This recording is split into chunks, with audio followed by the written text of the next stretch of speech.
What's up, Pom-Pom? Just got a message from the Xianzhou La Fu. Looks like it'll conflict with our original schedule.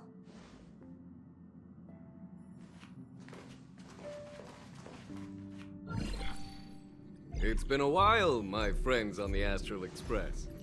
How's your trailblazing expedition going?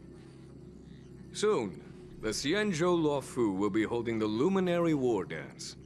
Those who have aided the Luofu in overcoming the crisis are cherished allies of the Xianzhou. Thus, on behalf of the Seat of Divine Foresight, I'm extending an invitation to attend the ceremony. Your presence would be greatly appreciated. Well, things aren't getting lively. We've barely recovered from the family's Charmony Festival, and we're already being invited to another special event.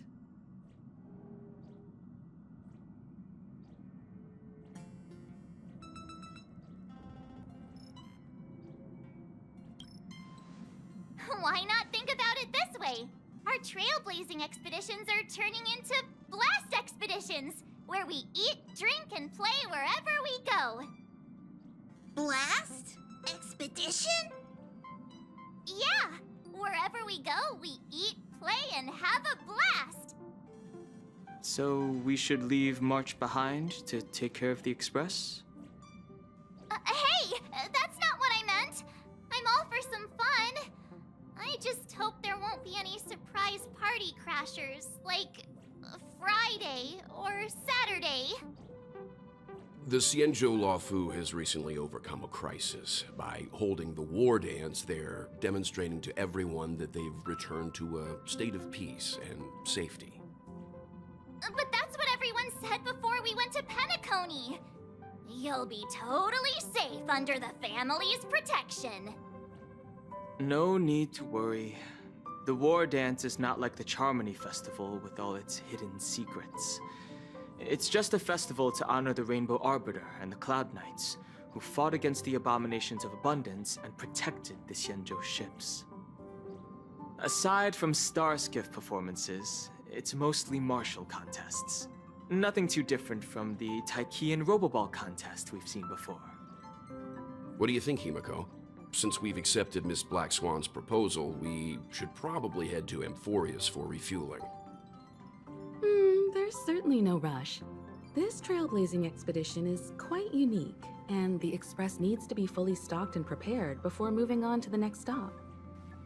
With Madame Herta's help, I was planning to deliver some Leviathan fossils from Kalinga Abyss to Ron May, member 81 of the Genius Society. It could earn us some favors before we set off. However, it may take a few weeks. Aw, so that means we're not going to the Luofu. Being an adult means maintaining relationships, whether we like it or not, March. Since we've been invited, it's only right for the Astral Express to attend the ceremony. So here's the plan. Pom-Pom will take everyone to the Xianzhou Luofu. Mr. Yang and I will meet up with Ron May and fulfill our promise.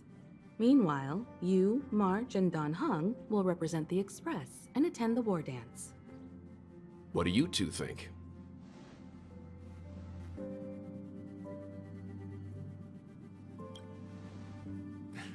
I don't hear any objections.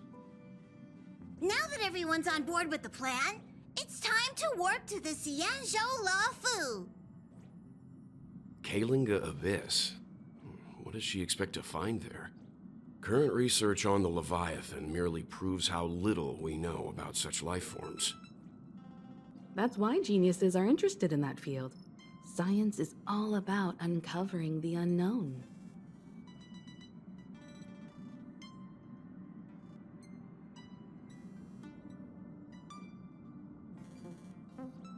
Don't miss us too much. If I stumble upon some cool Leviathan fossils, I'll bring a few back as souvenirs for you. Himiko really knows how to convince people. Between Leviathan fossils and the war dance, the latter definitely sounds more fun. By the way, Don Hung, this time you'll be taking a stroll with us on the Luofu, right? And just let you two wander around aimlessly on the Luofu by yourselves? I don't think so. Plus, Mr. Yang is right. The ambrosial arbor crisis just ended, and both the long life and short life species are still feeling uneasy. And that's why Jing Yuan wants to organize the war dance, to show that the Xianzhou Luofu is stable and safe. And since he has extended an invitation, it's only right that I visit my old friend. Coming back to this place brings back so many memories, you know?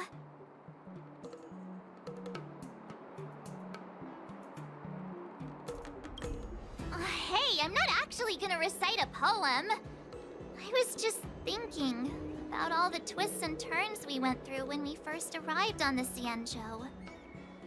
This time, we're not being forced or enticed or chasing after wanted criminals. And we didn't have to sneak in through the cargo dock. This trip has been incredibly smooth. Quite unusual, I must say.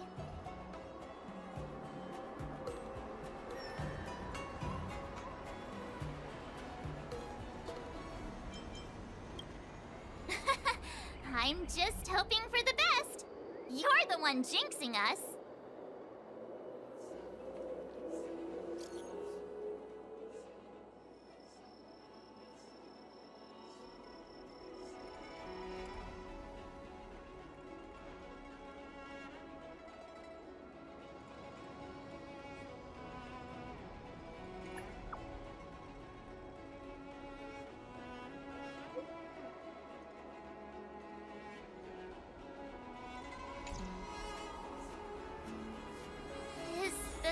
Starskiff Haven always this crowded?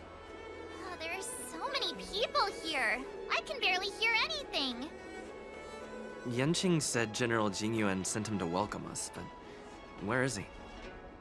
Let's wait for him in front of the loom. It's the most prominent landmark on the dock. Hey, you guys! Hold on a moment. Did they just call us? Look at their outfits. They're from Penacony, right? Are you familiar with the Xianzhou Luofu? We know a little bit about it. What do you need? We're from Penacony. Maybe you've heard of it. We came to this ship to gather interesting materials for making dream bubbles. Oh, we just left there. Oh, talk about coincidence. That's great. Do you know any must-see attractions on the Luofu?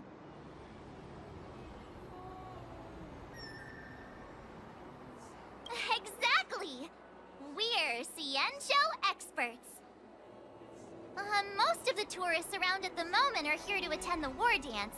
And that's why we're here too. Yeah, we know about that ceremony.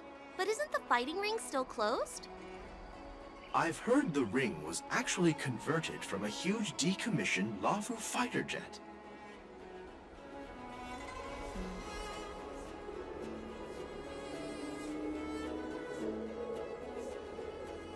No doubt about it. It's a massive fighter jet. It's got to be larger than a civilian starskiff. But for now, all we can do is wait until the war dance starts in a few weeks, before we can board it. We've still got work to do, so we can't just sit around waiting for it to start. That's why we're asking you about some must-see attractions. We're looking for unique experiences that you won't find on Penacony. Our clients love these kinds of dream bubbles the most. You're the expert here. Give them some suggestions.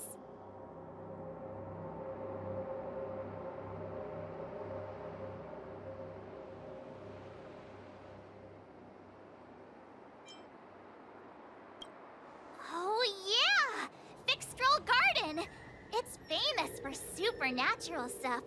With those mischievous heliobi floating around. It's pretty fascinating. Supernatural? I don't really like scary things, but our clients will love it. Ooh, it does sound interesting. Let's go check out Fixed Troll Garden. Maybe we'll bump into each other there. Look, Yanqing's here. Really? Let's go catch up with him! Here you are! Everyone, this way! Hey, everyone! It's been a while. It doesn't feel like it's been that long since we last saw you. But, Yanqing, are you? What's up, Miss March? They say kids grow up really fast. Yanqing, are you a little bit taller than before? We've only been away for a few months.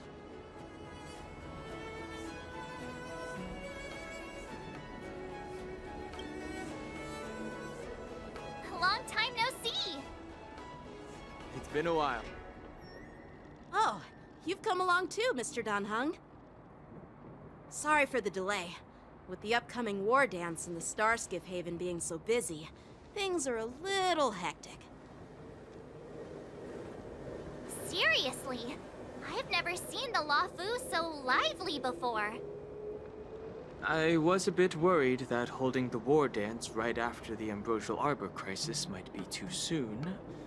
But seeing the bustling Starskiff Haven, I understand why General Jingyuan chose this timing. Yep. There's people from other delves and travelers like you three who have come from afar. With the war dance coming up, there's a huge number of visitors pouring into the Starskiff Haven. The Cloud Knights are working hard to keep the security tight. The General said this ceremony would help the Xianzhou Luofu recover from the crisis. It's a way to showcase our martial spirit, reassure people, boost morale, and attract visitors from other planets to promote trade and peace. By the way, the Xianzhou Alliance places great importance on this ceremony too. The Xianzhou ships, the Zhuming and the Yaoqing, have both sent messengers to offer their blessings.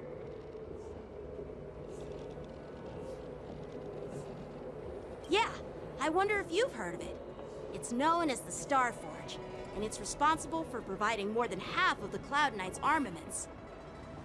The Xianzhou Zhuming boasts skilled craftsmasters, and General Huayan is a top-notch craftsman himself. Ah, if only I could get a sword forged by him, I'd be on Cloud 9. By the way, Yanqing, where are we headed next? I'm sorry for talking your ear off. The General wants to catch up with you at the Palace of Astrum. He's been eager to hear about how the Express has been doing. It's funny how he tries to act all mature, but whenever it comes to something he's interested in, you can really see his childish side.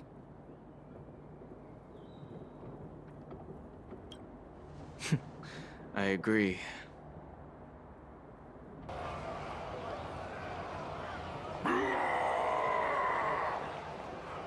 All units, assemble quickly! Get ready to protect the crowd! I just mentioned security, and now all of a sudden something's gone wrong. Excuse me, I need to go check out the situation.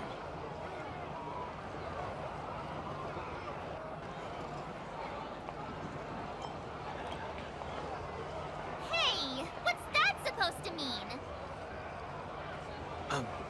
We'll go with you.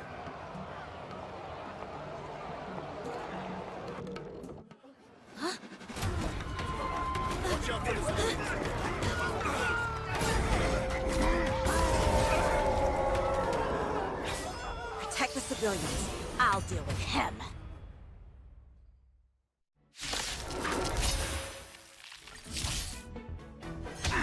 Borison? Why are there Borison here? This ends now. Destined for oblivion. Receive divinity. To betray my customers, I charge extra. I weep for the departed. It too shall fall.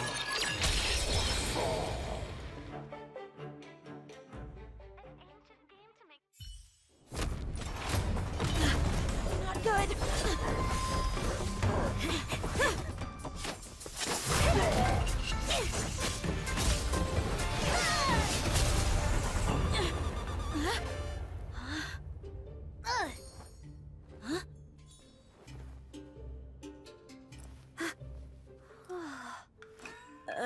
Thanks for the help. Sorry, no time to chat. Could you give me back my... Wait, my sword! Let's just get down to business first. I'm sorry, but I'm afraid we'll have to put our plans on hold for now. I need to find out what's going on. While we appreciate your rescue, my Xianzhou friends, don't you think it's a bit too much to detain us and our cargo? Sorry, but we've been ordered to detain you and your cargo for inspection until we figure out the source of the attack. Once we're done with the formalities, we'll let you and your cargo go. Oh, but this shipment isn't even meant for the Luofu, and it's IPC's patented technology. Who do you think you are to conduct an inspection? According to the protocol, all cargo arriving on the Luofu must go through inspection. Oh, but we didn't officially enter your dock at all. We just sought refuge in your dock because we were attacked by the Borisons. Looks like this argument could go on forever. Let's not get involved in a heated dispute that won't lead to a resolution. Who's in charge here? I need some answers. It's my fault. We let our guard down for a moment. I take full responsibility. With the war dance approaching, safety should be a top priority. Now, tell me, how did Borisin prisoners end up in Starskiff Haven? According to the protocol, Borisin prisoners should be held on a starskiff and taken directly to the shackling prison under strict supervision without ever touching the ground. Who allowed a prisoner transport ship to dock at the passenger terminal? Please don't blame this, Captain. This incident involves the Zhu Ming's diplomatic vessel. Who are you? I'm Liu Jun, an officer of the Patrol Defense Squad. Thank you for your help, Lieutenant Yanqing. The situation unfolded rapidly, and it shouldn't be held against the captain. Here's what happened. An IPC transport ship was attacked by the Borisin just before arriving, and the Zhu Ming's diplomatic vessel came to the rescue. They fought off the Borisin pirates and imprisoned them on their ship. So, an IPC ship was attacked by the Borisin near the Luofu, and the Zhu Ming envoys saved them? This sounds complicated. Honestly, it gives me a headache too. The Zhu Ming diplomatic ship, adhering to standard procedure, docked at the passenger terminal to hand these criminals over to the Luofu. You know, with all the outsiders flooding onto the Luofu, the Starskiff lanes are under immense pressure. The Borisin desperados decided to put up a fight before the prisoner transport Starskiff could get there. And that's what you just witnessed. We'll make sure these prisoners are sent to the shackling prison as soon as possible. I see. It's an unusual situation indeed. I'll report it to the security department of the Realm Keeping Commission and ask for their cooperation in handling the aftermath. Maybe I should gather more details from others so that the Seat of Divine Foresight can have a better understanding of the situation.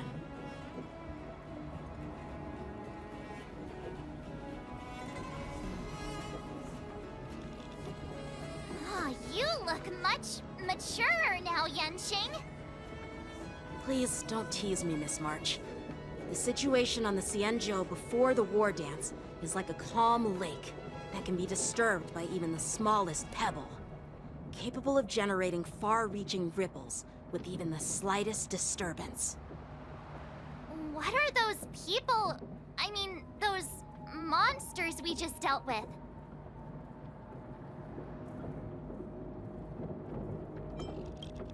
Yeah, those werewolf monsters are known as Borisin. They're abominations of abundance, and we've been fighting them for a very long time. The Borisin have been a powerful force for a long time, plundering and enslaving many worlds. The threat they pose is just as terrible as the Swarm disaster, and the Alliance even had a fierce war with them 3 decades ago. Their presence has faded over the years, but who would have thought? According to that officer, they attacked an IPC ship near the Xianzhou Luofu. Such a brazen attack seems quite unusual to me. Yeah, that's what I find strange too. It seems like the IPC and the Borison have some serious grudges. Well, enough with the chit-chat. The General wants me to take you to the Palace of Astrum. I'd love to chit-chat a little longer, but there are some things that can't be left unchecked. Is it a serious matter?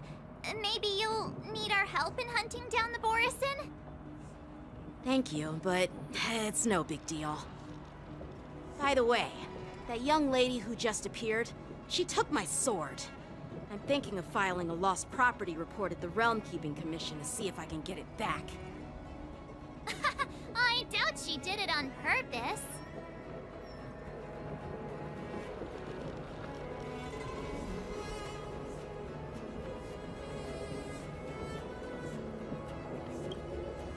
Perhaps she's around here somewhere. Shouldn't we take a look? All right, let's not keep the General waiting. Don't worry. There aren't many people out there with that kind of talent. It shouldn't be too hard to find her.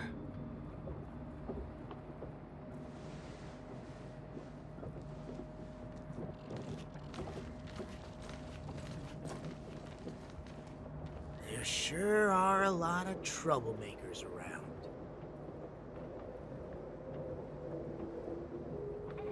We'll see to it that these criminals are sent to the shackling prison as soon as possible. Cleanup operation is already underway, Lieutenant Yenching. So there's no need to worry about anything. Thanks. By the way, you're an officer of the Patrol Defense Squad, right? I don't remember meeting you before. Well, I'm just a junior officer. I recently returned to the Lawfu from the front lines and was temporarily assigned here for security duty before the ceremony. It's been a long journey, Elder Huayan. Thank you for your presence. Don't mention it. Thank you for taking the time to welcome me. General, I brought our guests from the Express. Oh, I'm sorry for my bad timing. I didn't know you were meeting a guest, General. Don't worry, you're just in time. It's been a while, my friends from the Astral Express.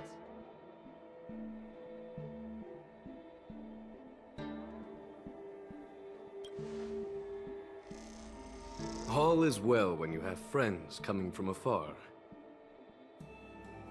Allow me to introduce you to General Huayan. He's the Arbiter General of the Xianzhou Zhuming, known as the Flaming Heart. No need to be so formal. I'm just a tourist here, no different from other tourists who've come to attend the ceremony. Elder Huayan is not only one of the Arbiter Generals, but also the Furnace Master of the Artisanship Commission. Besides his martial skills, he excels in forging various weapons. Such talents are unique, even among the Arbiter Generals. Be it Arbiter General or Furnace Master, these are merely titles given to me long ago. I've retired several times already, but with the current change in circumstances, the Marshal has called me back to duty, and I had no choice but to answer the call. Well, in the end, I'm to blame. Living such a long life naturally brings its share of disapproval. It's an honor to meet you, General Huayan. It's my honor to meet you, General Huayan.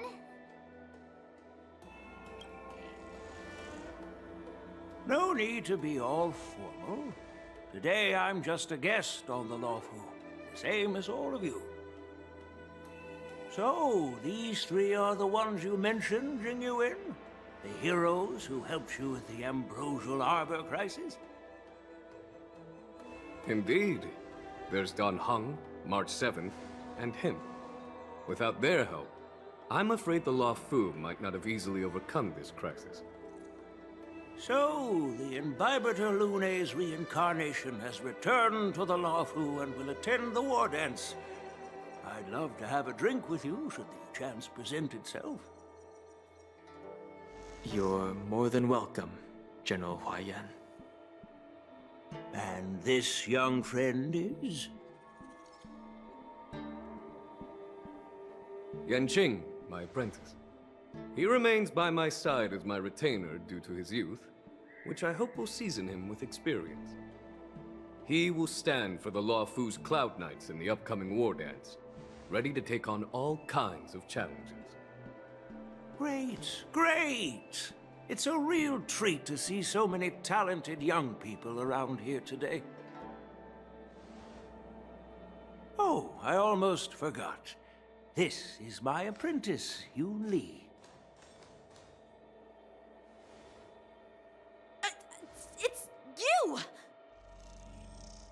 Oh, it's you. Hello. Oh, you two already know each other? Guess we don't need any introductions, then. What a coincidence! I was afraid I'd have trouble finding this girl. Oh? Now you've piqued my curiosity. Tell me, how did you two become acquainted? She helped me capture the escaped Borisin prisoners at the Starskiff Haven. Allow me to express my gratitude for you. But when you left, you took my flying sword with you. Your flying sword? Oh, so that's why I found a dagger in my bag. Turns out it's yours. Yes, it is. Now that we've met again, I hope... Nope, that won't do. Won't do? You want your sword back, right? Well, you can't just take it back. On the Juming, when you lose your sword on the battlefield, you have to reclaim it on the battlefield. As for this little sword, it was supposed to strike that escaped Borisin prisoner. But unfortunately, its owner's agitated state caused it to fly off like a kite with a broken string, and it missed its target. By the way, if I hadn't caught it and helped it hit its mark, that Borisin prisoner would have gotten away. Hold on a sec, Yoon Lee. You took my sword without even asking, and now you're refusing to give it back? So much for Lawfu swordmasters. What did you just say? If you just stepped up and took your sword back from me fair and square, I would have totally respected you. But nope, you tried to play it down, expecting me to just hand it back to you like it's nothing. In front of everyone. With all due respect, you don't honor your sword, so you don't deserve it. Hasn't anyone told you that taking without asking is stealing? If you want to settle this with swords, fine. Let's have a one-on-one duel right now. Yanqing. Well, that's more like it. Just be careful, because I'm not as easy to handle as the Borisin.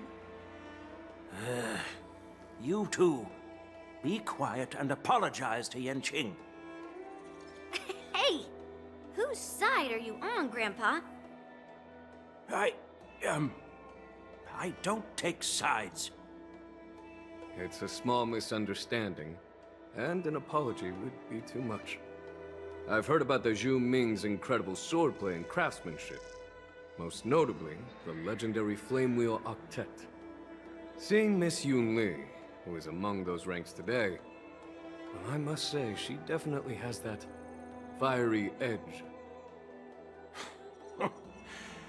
Such grandiose names. Some folks love to spin these fancy titles, trying to set the Cloud Knights apart.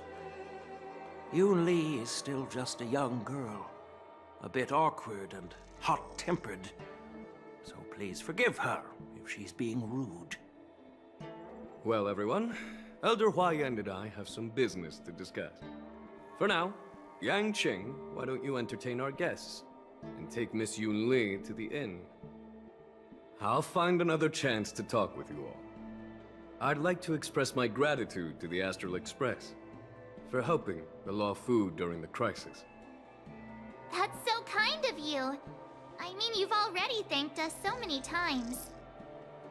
Please forgive me for coming at an inconvenient time. You needn't apologize, General Huayan. All right, Yun-Li. Take this opportunity to clear things up with Yanqing. Yeah. It's better to make friends than enemies. But I won't be heading to the inn just yet. I want to visit Lingsha. She just arrived in the Luofu and could use some help settling in. Yanqing, once you've helped our guests get settled, go to the Artisanship Commission for me. I've heard about the attack and the detainment of the IPC ship. Qingzu sent word that the IPC members are protesting and wish to have their cargo back. See if you can calm them down.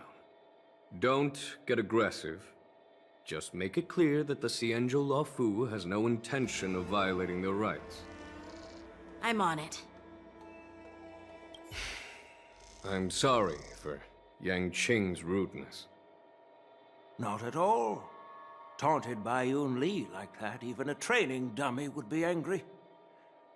You've taught your apprentice well. If it were me in my younger days, I'm afraid I'd have drawn my sword and fought. Yanqing can understand your concerns. On the other hand, Yun-Li is still a naive girl who's only interested in swordplay. Honestly, I brought her here to participate in the war dance because I want to broaden her horizons. This trip is totally worth it. Compared to the Juming, the Luofu is so much livelier. But it's a shame the Luofu swordmasters don't seem that great. Glad to meet you too. Are you here to participate in the war dance?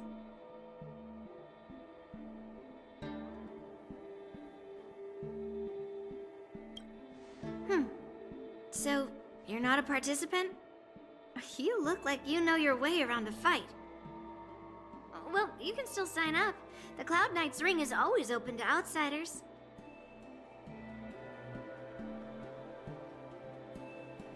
Glad to meet you too. Of course. To honor martial arts, the Cloud Knight's ring is always open to outsiders. If you can defeat the ringmaster selected by the Xianzhou, you'll not only win rewards and prizes, but also be making a name for yourself.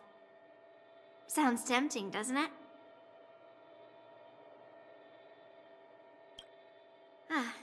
That's how outsiders refer to my peers in the Juming Cloud Knights and the Artisanship Commission.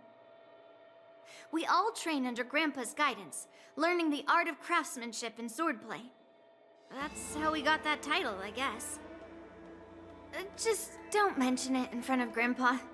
He always says that empty titles bring pointless challenges and conflicts. We Juming Swordmasters pride ourselves on the success of the group over the individual. I have some things to do. Besides, little Yanqing doesn't seem too happy about me tagging along.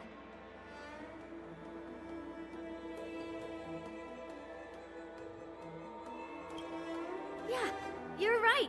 I took it with my skills. So I guess you can say I'm a robber or something. How dare he imply I'm a thief? Totally different.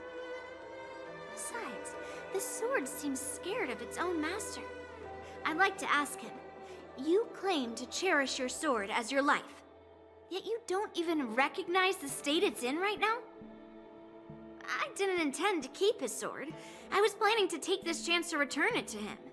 But now, I've changed my mind. I'll give that poor flying sword some proper maintenance. I won't consider returning the sword unless he learns how to say please, hello, thank you, and sorry. So he can forget about it for now.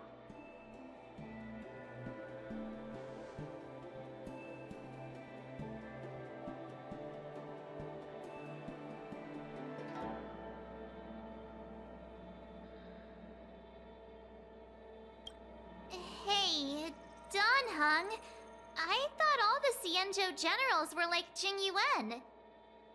But that General Huaiyan, he looks so thin and scraggy, as if even a light breeze would knock him over.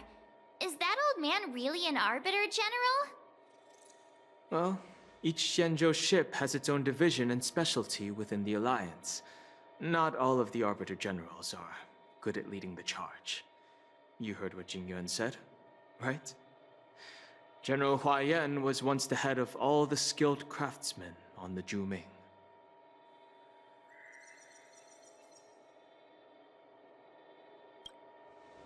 Don't you find it strange? Do Xianzhou people age? I rarely see any old people on the Xianzhou ship. And when I do, they're usually travelers. But General Huaiyan looks like an ordinary old grandpa. Is he really a Xianzhou general? Good question. He's right there. So why don't you ask him yourself? Nah, I'd like to live a little longer. We should leave.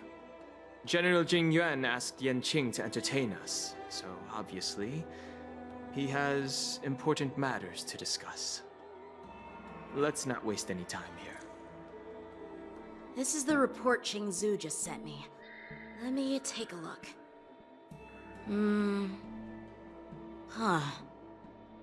Looks like the General has given me a tough challenge. He wants me to try and help put the IPC's mind at ease. Well, it's not exactly a test. As Cloud Knight officers, we not only learn the art of war and martial arts, but also occasionally have to handle diplomatic disputes. It's just, you know, talking things out isn't as straightforward as duking it out with weapons on the battlefield. This is especially true when you're up against the IPC, with their non-stop corporate babble. Well, let's not worry about that for now. Shall I take you to the inn?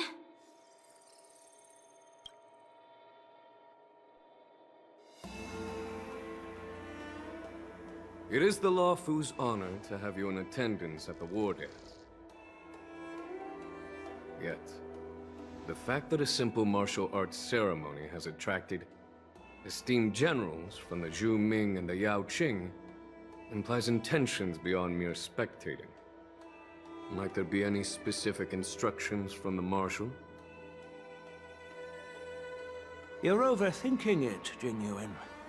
As I said, I'm here to broaden my granddaughter's horizons. I have no ulterior motives.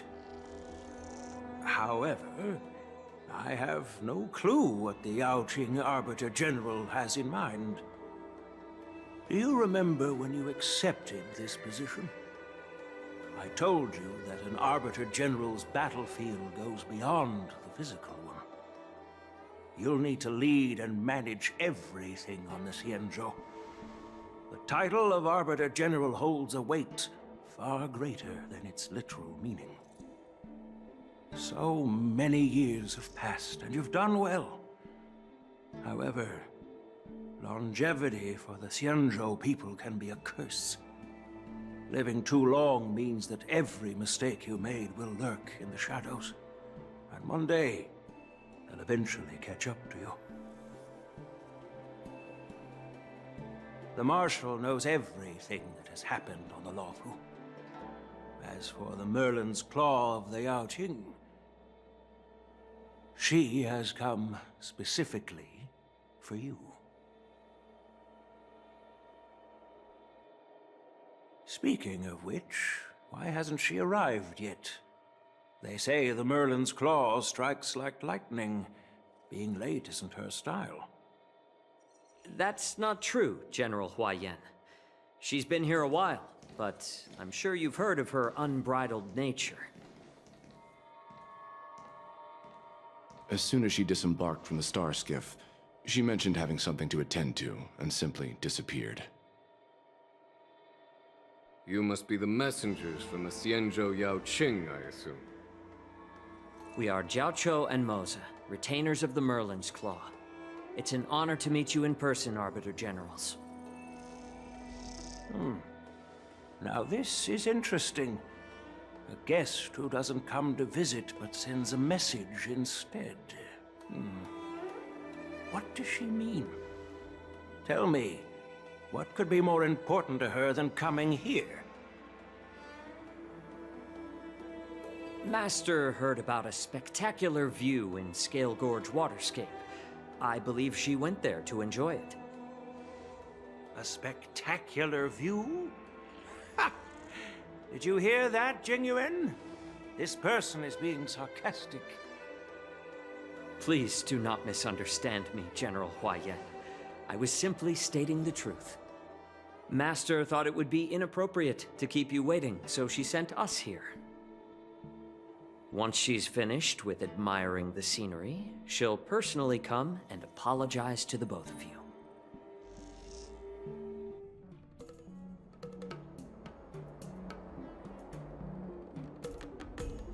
Drat, I forgot to ask Yun Li to return my sword.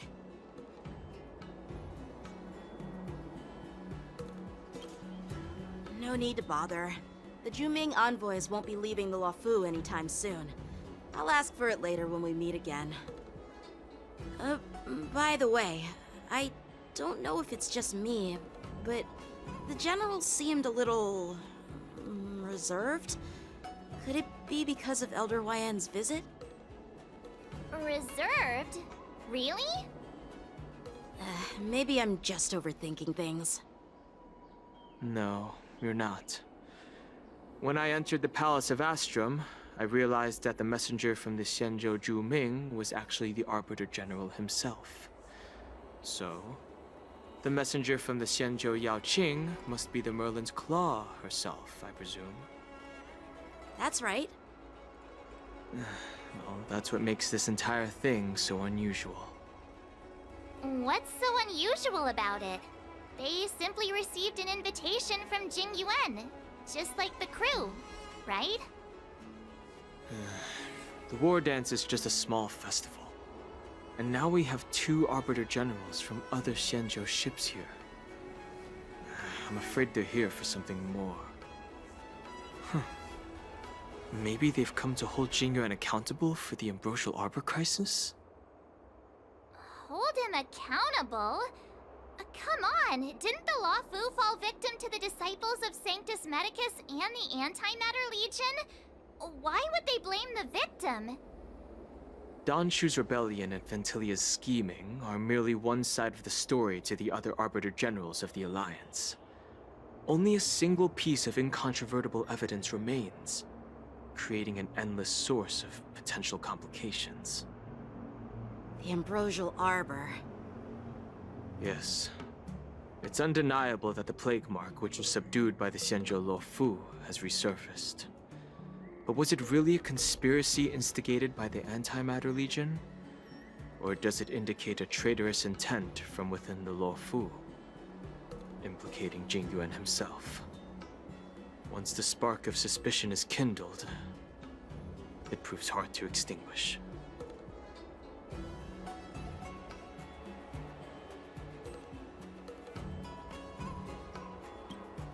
The General must have had that in mind when he invited us to attend the war dance. What was I thinking? Seriously, here I was looking forward to a carefree and enjoyable trip. But it seems wherever we go, drama is just around the corner. Aw, I was so excited. I thought those Arbiter Generals were just here to see the ceremony. By the way, I heard that an alchemist from the Juming diplomatic ship has arrived, and rumors say that she's to be the new Cauldron Master of the Alchemy Commission on the Luofu. An alchemist from the Juming serving as the Cauldron Master on the Luofu? While it's not unheard of, the timing itself... Thanks to your words, Mr. Danheng. Now I finally see the underlying tensions.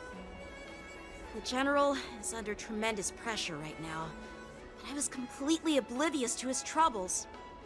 How naive of me. Come on, don't think like that. leave the adult matters to the adults.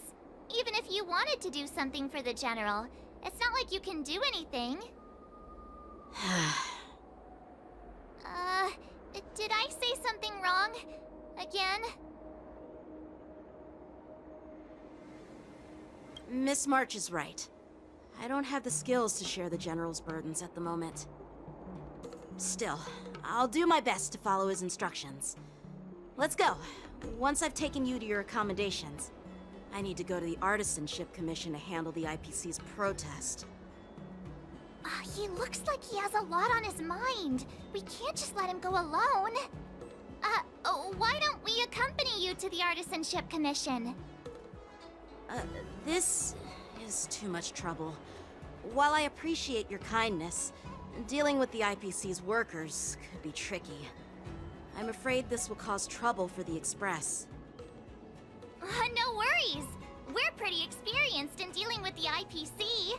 You've heard of the 10 Stone Hearts? We've dealt with quite a few of them, right?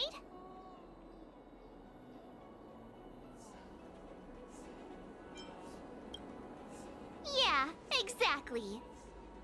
Wait, are you being sarcastic? Well, since you're willing to help, I won't decline your kindness. Let's head to the Artisanship Commission and meet them. Can I really reason with you Xianzhou people?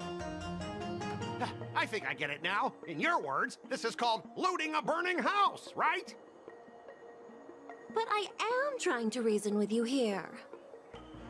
Ugh, that toxic voice sounds familiar. Haven't I heard it before in Arum Alley? You know what? This isn't my first time dealing with the Skyfaring Commission. I can handle your unreasonable ways. But straight up snatching IPC cargo, isn't that going a bit too far? Just as I've said it many times already. Once we've inspected the cargo and completed the security check, you can be on your way. Is there something wrong with your ears, or is it just your brain? I'm hearing you loud and clear. I'm thinking clear. And my answer is crystal clear. Not a chance. Keep detaining my cargo, and I'll file a complaint directly with your general.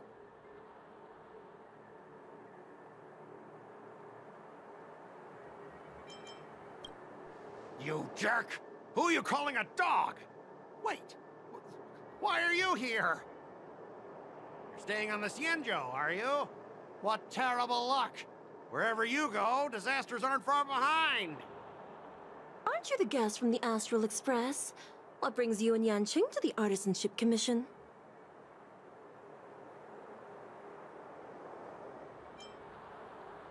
Trouble caused by the IPC? I'd say it's caused by the Skyfaring Commission. Looks like you've met this IPC worker before. I'm not sure if that's a good or a bad thing. I was sent here to deal with the IPC protest, Miss Shikui. What's going on here? As you know, this IPC transport ship was attacked by the Borisin and rescued by the Juming's diplomatic ship. Then the Cloud Knights were instructed to bring it back to the dock for repairs and inspections. And this is Mr. Scott, the person in charge of this transport ship. So, you're Scott. I've heard him mention you. Weren't you kicked off the Lafu before? Why did you come back? Like I wanted to come back. I thought I'd just dock at the harbor for repairs and leave this forsaken place for good. Little did I know, as soon as the ship entered the harbor, a bunch of Cloud Knights showed up and snatched all our cargo from the hold. What do you mean by snatched? I've told you 1,000,000 times. It's a security check. Then why did you bring the cargo to the Artisanship Commission? You even brought in some shady craftsmen. It's obvious you're trying to steal the IPC's patented technology! Listen here. Firstly, the Skyfaring Commission detected dangerous items that could possibly be weapons in your cargo hold. That's why they called me here, to double-check. Secondly, where the heck did you get the idea that I'm a shady craftsman? Even if there are dangerous items, what do they have to do with you? It's not even being shipped to the Lafu. We'll just fix the ship and be on our way. We won't unload our cargo here. But you'll have to stay in the port for several days before your ship is repaired and you can take off again. How can we just leave unchecked items sitting here? I understand, but we don't need to disassemble the cargo if it's just a security check, right? In most cases, we don't. However, our scans discovered that the cargo doesn't only contain machinery, but also some substance that resembles biological tissue. Biological tissue? Does this crate contain living things? I'm afraid we'll need to wait for the Alchemy Commission for further confirmation. In any case, according to our regulations, we need to unseal one of the crates for further examination. But this IPC specialist has been hindering us on the grounds of patent secrecy. The Alliance's regulations on biological products are very strict. Without further inspection, there is no way for the Skyfaring Commission to release the cargo. Oh, really? Fine! If anyone lays a finger on that shipment, they'll have me to deal with. It doesn't matter if it's mechanical or biological. It's none of your business. I'm filing a complaint against the Skyfaring Commission's ridiculous regulations. This Mr. Scott seems stubborn and difficult to persuade. Honestly, I really don't want to have a vicious confrontation with the IPC.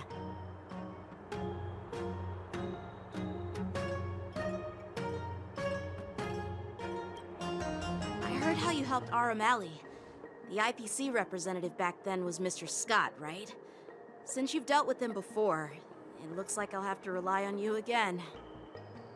What are you guys whispering about over there? Just hurry up and give us back our cargo. As I recall, this guy won't listen to reason and can only be persuaded with intimidation. But he does seem to follow rules to some extent. Let's use that against him.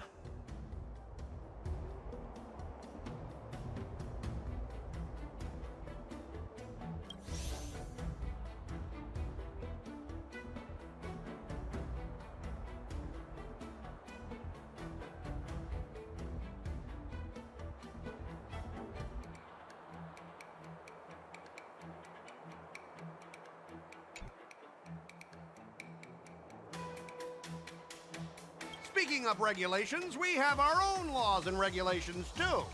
According to Article 4 of the Xianzhou Alliance IPC Trade Consensus, the Alliance and IPC shall never infringe on each other's intellectual property rights.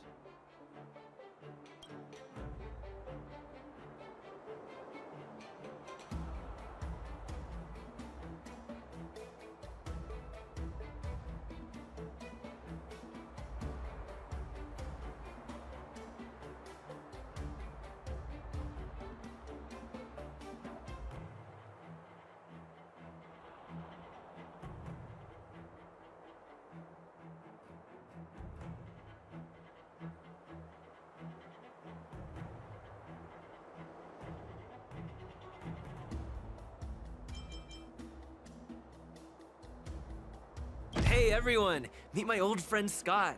He's very talented, especially at imitating animals. Stop it! Let's focus on the business at hand. What's the point in dragging up the past? Oh, you're amazing! Can you teach me? Which animals can you imitate? Just forget it. Even if we set aside the secrecy of intellectual property, these prototypes built by the Intelligentsia Guild are incredibly valuable, beyond your wildest imagination. If anything goes wrong, you won't be able to pay for it even with your lives.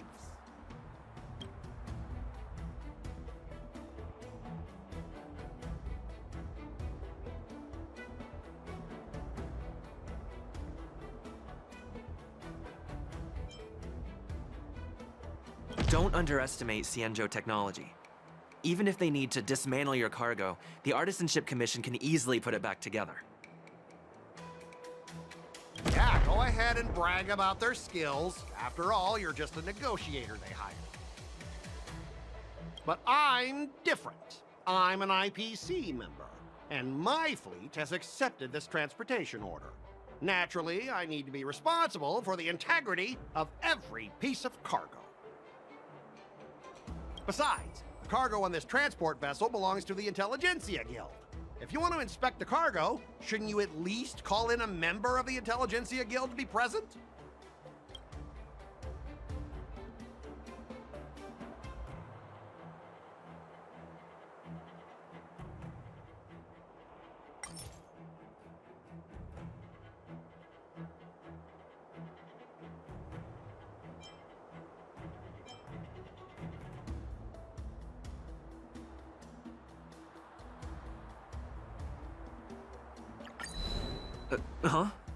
Could you repeat that? I didn't quite hear you. Could you say it again?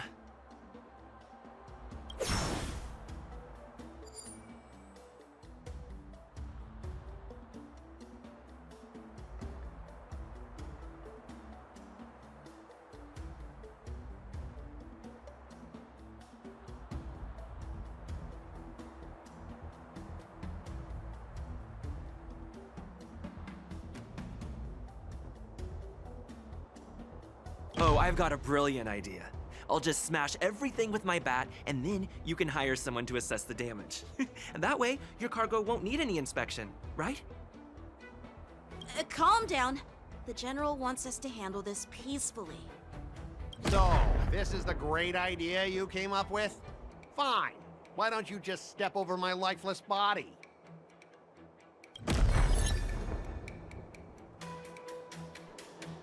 All right, that's enough. I'm not going to repeat myself 100 times. I thought you were reasonable and civilized, but now it seems you Xianzhou folks just don't understand the basics of business. We've signed a confidentiality and security agreement with the Intelligentsia Guild, and if we breach it, we'll have to pay a hefty sum. Even if we sold the souls of every employee in the marketing development department on this planet, it still wouldn't be enough to cover the costs. Listen up, kid. I don't mind delaying this transport for a few more days.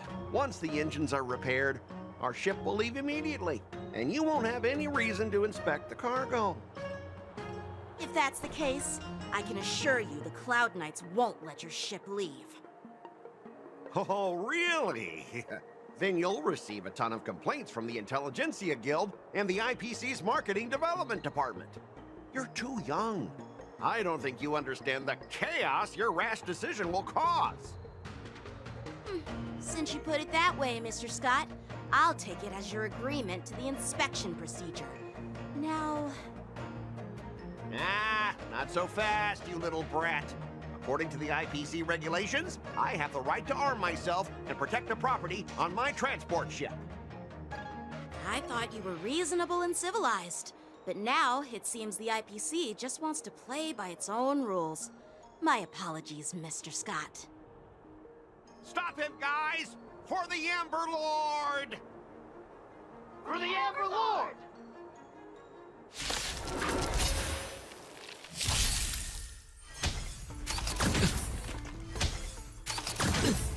Receive divinity. Destined for oblivion. Watch the face! Bloom. Repay. Beneath the waters lies an endless abyss! I weep for the departed. It too shall fall. Get up, all of you! Why is the IPC even paying you? You're a bunch of losers! Just be grateful that that little brat showed you mercy. At least your staff aren't seriously injured.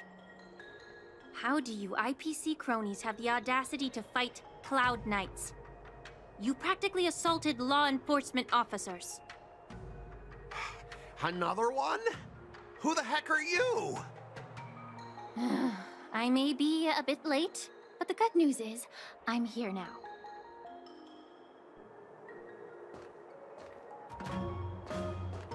Allow me to introduce myself. I'm Lingsha, Cauldron Master and head of the Alchemy Commission on the Lawfu. Could she be? Yeah, she's the new Cauldron Master assigned here from the Xianzhou Juming. I I received a report from the Artisanship Commission about cargo containing samples of unknown organisms. It said they needed help from the Alchemy Commission. I had nothing better to do, so I came myself. It's fine, Mr. Scott. If you really don't want your cargo to be inspected, it doesn't matter. It doesn't matter? How can you say that? Why are you being so nice all of a sudden?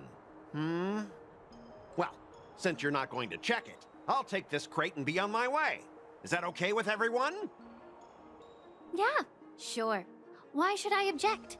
Not only this sample, but all the goods on the transport ship are yours to keep. Like I said, we won't inspect them. Wait a minute!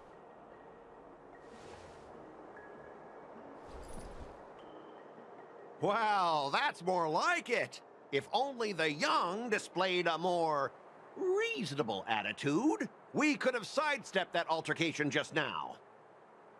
Our ship will leave in a few days once the engines are repaired.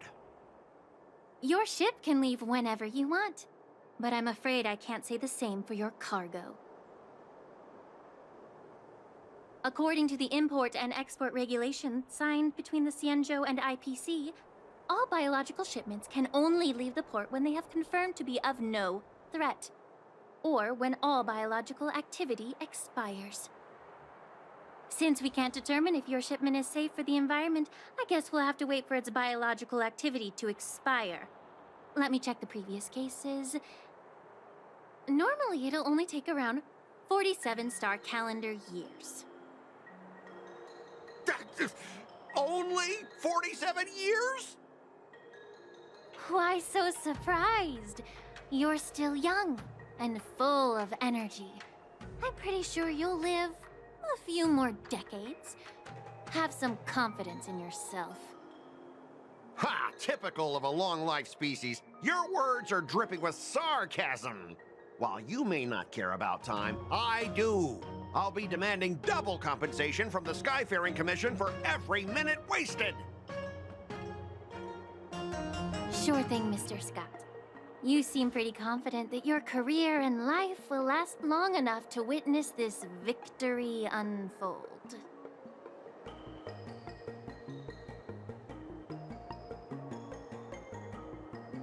Step aside, guys. Let them do the inspection. But, Mr. Scott... Come on, we're already in enough trouble. Just let them do the security inspection. And if needed, I can always grovel before the Intelligentsia Guild later. I'm just using my head for what it's apparently good for, right?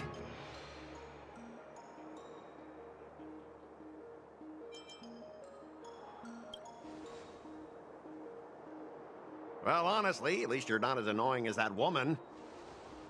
Just get on with the inspection. Don't act all chummy with me now that you've got your way. This lady is really something else.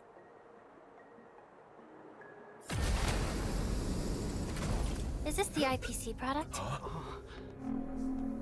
Listen up. Any damages caused by inspections will be filed with the IPC.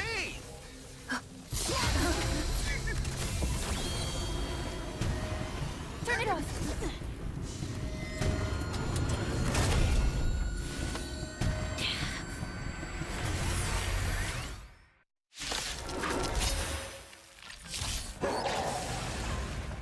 Oh, how unexpected. That was a surprise. This is where it ends. To betray my customers, I charge extra. Destined for oblivion. Receive divinity. The dead return!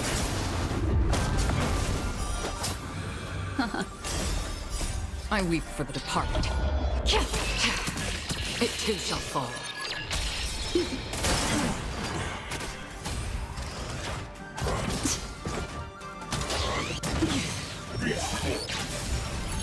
On still waters of oblivion.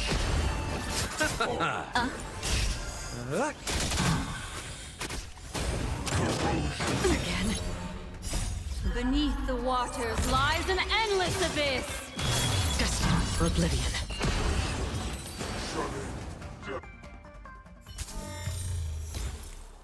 Were you seriously planning to leave this stuff unchecked at the dock for days? That's way too dangerous. I had no idea about it. You must have accidentally triggered the cargo's defense program. I don't think trying to shift the blame is a wise choice. But seriously, I don't know why that thing suddenly started moving. I swear on the Amber Lord. Enough. Miss Shikwe, please escort our IPC guests to the Skyfaring Commission. I'm on it. Please follow me, Mr. Scott.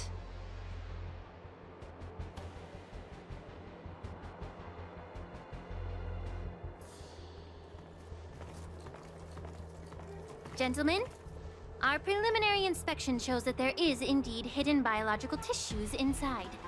Just like the craftsman feared. Can't even tell if it's ingenium or biological in nature. The core of this device is what they call wetware in industry slang. To put it simply, this machine operates with a kind of biological nerve as its control center.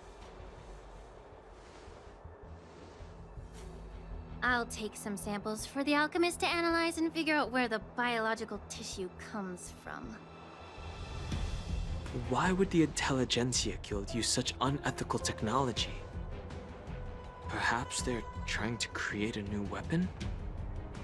Whatever the reason is, it's probably why the Borison attacked the ship.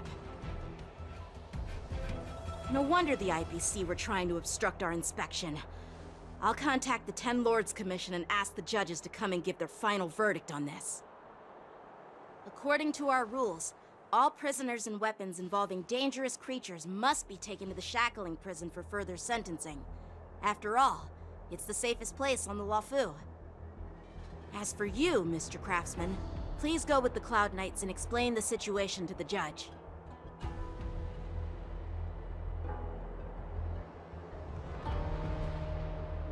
I had a feeling that the IPC members would cause trouble, but I didn't think they'd be this tricky. Thanks for your help, Miss Lingsha. I should thank you for saving my life. Your sword skills were impressive. Taking down that big guy. I thought the General's retainers were all burly martial masters. I didn't expect Yenqing to be so...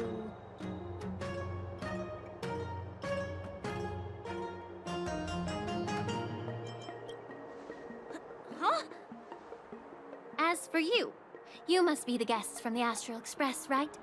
Saving the Luofu from that crisis. It's so impressive. It wasn't a big deal. Really. It's still early, so why don't we get some tea at the Alchemy Commission? We can discuss your suggestions for revitalizing the commission. I'd be happy to accept your invitation. And you three are coming too, right? Nothing to see here. These machines are to be shut down. Keep your distance until then. Hey! You're back! Why didn't you say anything in the group chat? I'm on duty. Let's catch up later.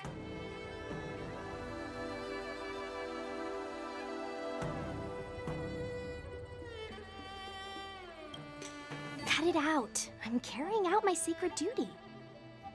Stop hanging around here and find something better to do. Once I'm done in a few days, call up Lil Gwei and Wawa, and let's grab a meal at Aurum Alley. It's been ages since we hung out. Goodbye. Please do not hinder me carrying out my sacred duty. We can discuss whatever you want after my shift. I'm Sha Hong, a messenger sent by Preceptor Tao Ran. He wanted to come and congratulate his kindred on becoming Cauldron Master personally, but health limitations hindered his visit. So, I'm here to pay my respects to the Cauldron Master on his behalf. Could you let her know about my arrival, dear Chief Alchemist? Master Lingsha just arrived on the Luofu and is still settling in and getting her work in order. She's quite busy and unable to meet guests right now. Please understand. Well then, please pass this humble gift on to her. I'm pretty sure this humble gift from the preceptor himself is quite valuable. As a mere chief alchemist, I am unable to deliver it. Should any mishap occur, I couldn't bear the consequences. I see. So, when will I be able to see Master Ling Sha? I'm not sure. Whenever Master Ling Sha feels it is appropriate, she will most certainly get in touch with you. Then, I shall wait with anticipation. There you are, Master Ling Sha. Just a reminder, the Alchemy Commission on the Luofu has always had a close relationship with the preceptors, so avoiding a meeting like this doesn't align with our long-standing practices. Practices? Come on. You make it sound like the long-standing practices in this Alchemy Commission are something great. You're right, Cauldron Master. In this case, I'll continue handling them on your behalf. Thank you for your help. Do you have any idea how many years I've waited just to see the healer lady? And now someone cuts in line. How is that fair? Please calm down. That person is an esteemed guest who has traveled from afar. She simply couldn't wait in line for years, so we had to let her see the healer lady before you. But don't worry. As soon as she's done, it'll be your turn. By the way, the esteemed guest said she'll cover your medical expenses as compensation. Well, I guess that's acceptable. Your esteemed guest seems reasonable, so I'll just pretend nothing happened. Thanks for understanding. Please, have a rest over here. All these years, and the view of the Alchemy Commission hasn't changed a bit. The tides come and go, but the ancient sea remains the same. For us Vidyadhara, there's nothing more nostalgic than our homeland. You're a Luofu native, Miss Ling Sha? Yes, I grew up here, listening to the sound of waves while researching prescriptions with my mentors and peers at the Alchemy Commission. It's kind of sad, isn't it? Everything changes, but somehow remains familiar. Just like you, Don Hung, I traveled far from home, and now I've returned. Seeing the familiar scenery brings back a hint of nostalgia. The view here would be even better without the ambrosial arbor. Oh, really? I think that towering tree looks pretty impressive. Even if it's impressive, it's a plague mark. The Xianzhou have been fighting abominations for thousands of years.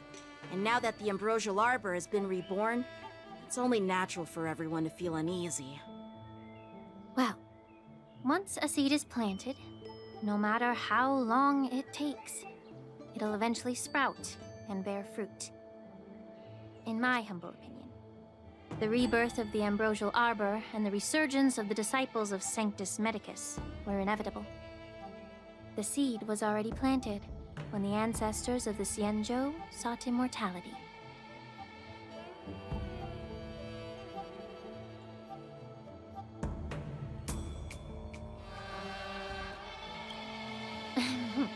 My bad. Well, since you went through the entire Ambrosial Arbor crisis firsthand, Dan Heng and Lieutenant Yan Qing, I'd like to discuss something with you. What would you like to discuss, Miss Lingsha? I was lucky enough to be chosen by the Alliance to come in and clean up all the old grime in the Alchemy Commission. Honestly, the Alchemy Commission is riddled with problems and has reached a point where fixing it seems impossible. I'm looking to remedy this problem, but was wondering if you could provide any insights. Well, even though I'm a Vidyadharan like you, I'm an outsider, just like my companions here.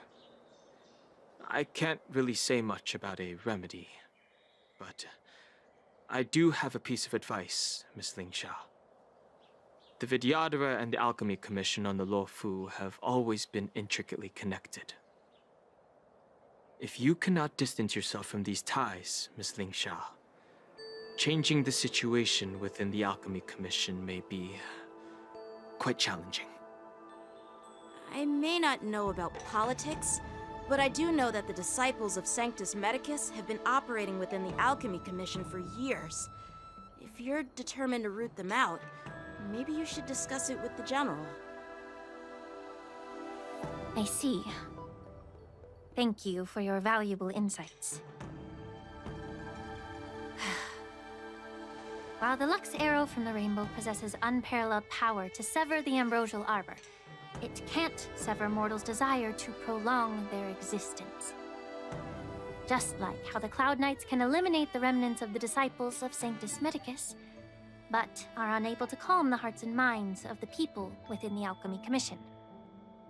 Our Xianzhou forebears knew this well, and that's why they entrusted the duty of guarding the roots of the Arbor to the Vidyadhara. However, the Vidyadhara are still only mortal beings. 30 years ago, my mentor served as Alchemy Commission's Cauldron Master. She recognized the emerging undercurrents and sought to cleanse the source of the disturbance. Unfortunately, even though she was skilled in the art of healing, she didn't understand the human heart or how to eliminate the sickness lurking within the depths of the Alchemy Commission. In the end, she was framed and exiled to the Juming.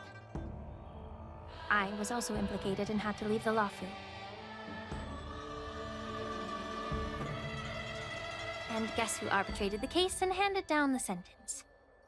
None other than General Jing Yuan himself. What? You heard it right. The ones responsible for the corruption in the Alchemy Commission are not just the remnants of the disciples of Sanctus Medicus, but even the Divine Foresight himself.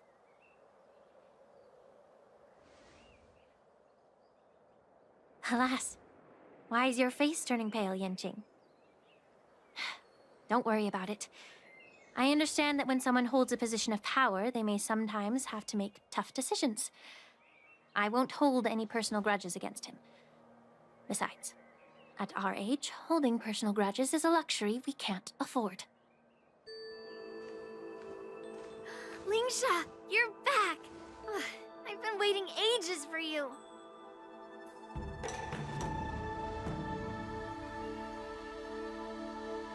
Yunli! Why aren't you with your grandpa? What brings you to the Alchemy Commission? Well, let me take this opportunity to introduce you to Yanqing. What a small world. You stole my sword! Give it back! I see. Let's skip the introduction part then. Why do I keep bumping into you? Are you stalking me or something? Of course not. Unlike you, Miss Yunli, I have important things to take care of. You, on the other hand, seem to have all the time in the world to wander around without returning my sword. Grandpa used to say that a sword reflects its master. I talked to your sword, and it told me that you've been distracted. You hesitate when you should strike, and you struggle to stay calm when your sword is unsheathed. Now that I see you again, I realize your sword was right. It wasn't me who took your sword. It was you who lost focus. Do you really expect me to believe that nonsense? I've been taking it easy on you because you're a guest from the Juming, but you're not taking the hint. Don't people from the Juming know you're supposed to return what you've borrowed? Just look at this flying sword. Even if I gave it back to you now, it'd just be taken away again in a few hours. You know the Cloud Knight saying, a Cloud Knight must never let slip their weapon, yes? Well, sure, I can give it back to you now, but on the battlefield, that's a whole different story. Poor flying sword. Fine! You don't have to give it back, because I'll take it back myself!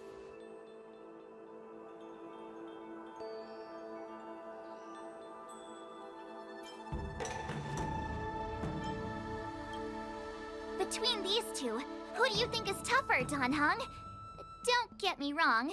I'm just curious. Get ready to separate them. It is my first day at the Alchemy Commission. A brawl is definitely not how I imagined celebrating it. Well, since you don't approve, I won't draw my sword here. I didn't mean it in that way. Since you've already drawn your swords, you'd be disappointed if you didn't get to test one another, right? I've received reports that the delves near the Alchemy Commission are still infested with abominations. Seems like my predecessors left quite a mess.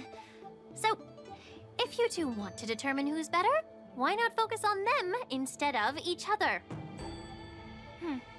Clearing out some abominations?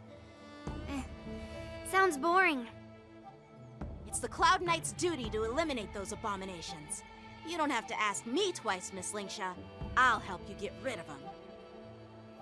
Oh, you think you're the only one who knows how to behave?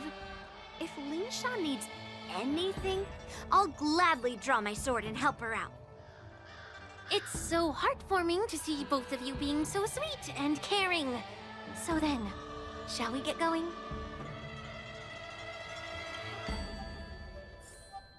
Ever since the disciples of Sanctus Medicus were eradicated, their experimental abominations have been festering here. If you want a contest, I'll be the referee. The one who kills the most abominations within an hour wins. Lingsha, as always, you're still an expert in making unpaid work sound so noble and grand. It's for your own good, little Yunli. While you desire to compete against each other, I don't want to see either of you getting hurt. That's really thoughtful of you, Cauldron Master. So, are you both ready? Ugh. Looks like my predecessors left quite a mess. Let me say it again. The one who kills the most abominations within an hour wins. Be careful when you draw your swords, and make sure you don't hurt each other. Can we start now, Lingsha?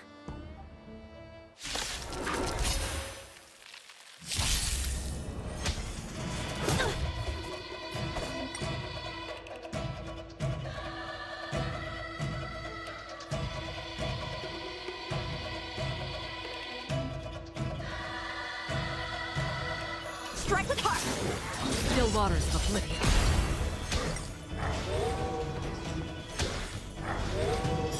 Let's settle this. I weep for the departed.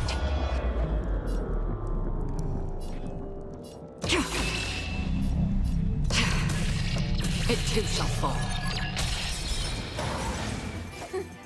I didn't expect someone who can't even hold on to a sword to actually have some skill.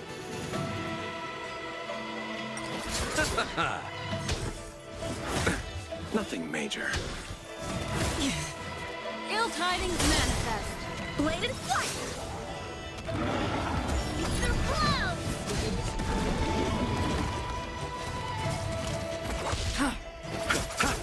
Ill fate descends. Beneath the waters lies an endless abyss.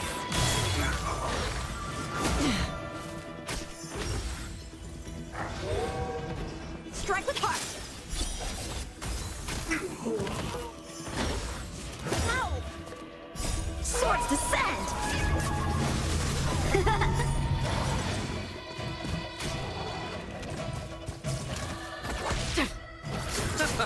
Ill tidings manifest. Blade and flight! I weep for the departed.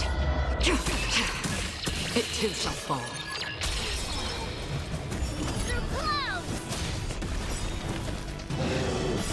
Beneath the waters lies an endless abyss.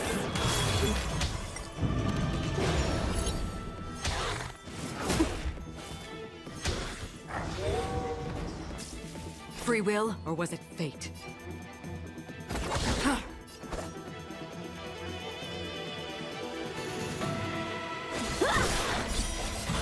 You chose the wrong enemy.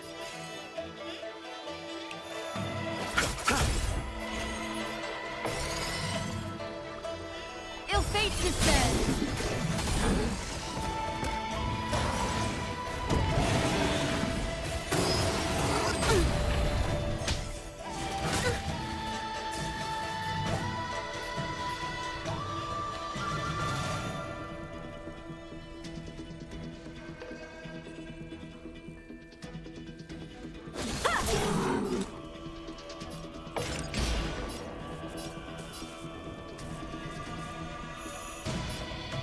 Still waters of oblivion. Through clouds! I'll see you off.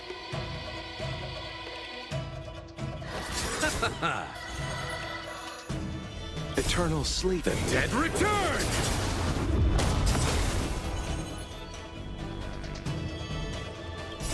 I weep for the departed. It too shall fall.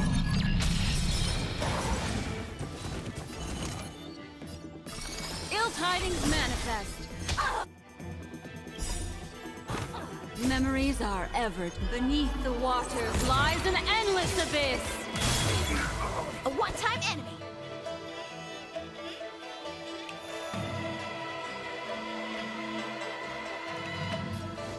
Blade and flight!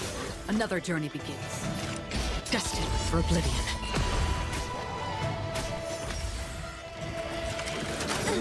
You chose the wrong enemy. Practice is over.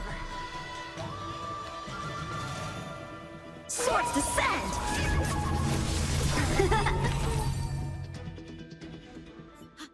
I win, Miss Yun Li! You got lucky. Why don't you just give me back my sword, sincerely apologize, and then go cry your eyes out to your grandpa? Consider yourself lucky that I'm not interested in your rusty sword, as I don't have the nasty habit of snatching other people's weapons. All you did was chop down a few monsters. Don't get carried away with yourself. If you think you can just take this sword from my hand, go ahead and try.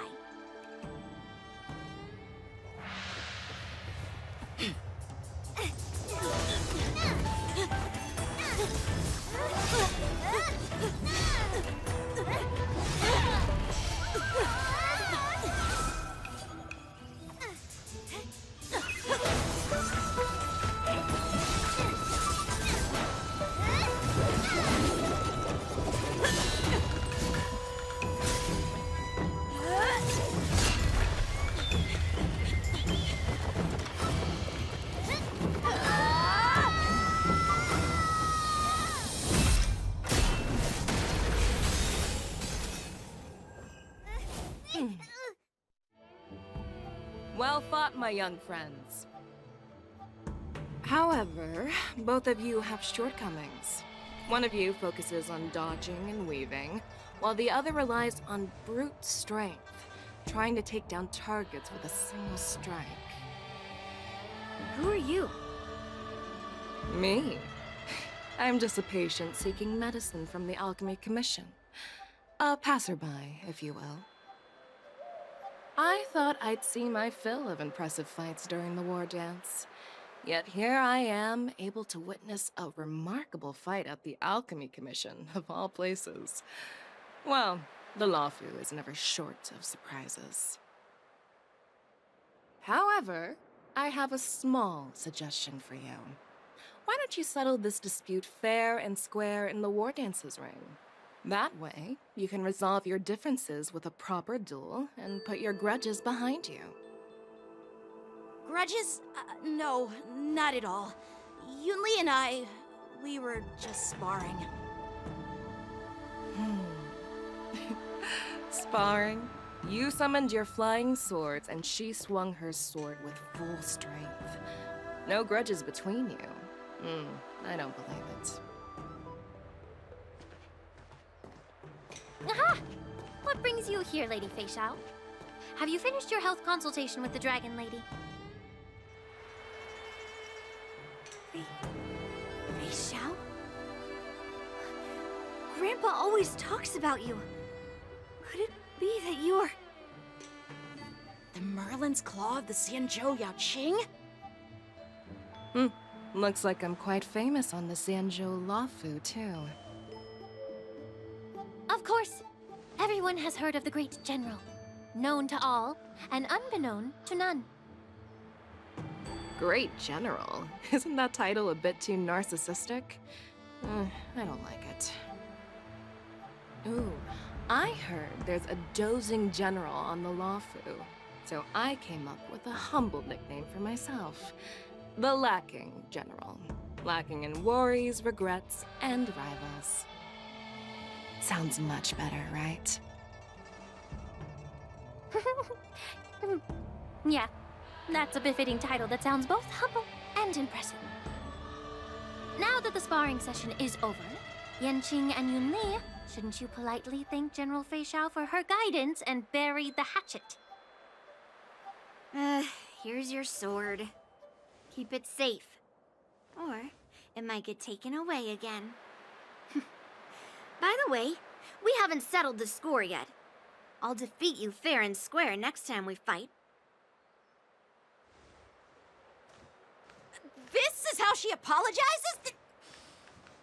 Now that I finally got my sword back, I should report to the seat of divine foresight. I'll take my leave, General Fei Xiao.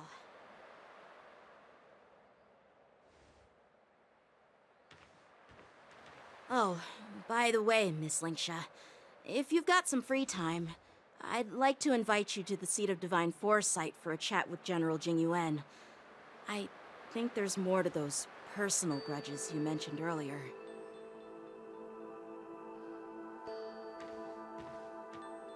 Thanks for stepping in, General Fei Xiao. Otherwise, I'd have had to knock them out with my incense. Not at all. Just doing what you asked. How about we call it even as payment for the healer lady's consultation? Sorry, but even a general needs to pay their bills. We don't do credit here. And let's not forget, you'd have been waiting decades for a chance to see the Dragon Lady if it weren't for me. Well, you can always send the bill to the seat of divine foresight and say it's for mentoring those kids. After all, it was quite the effort splitting them up. I nearly had to get tough. Now, if you'll excuse me, I need to find a spot and get some fresh air.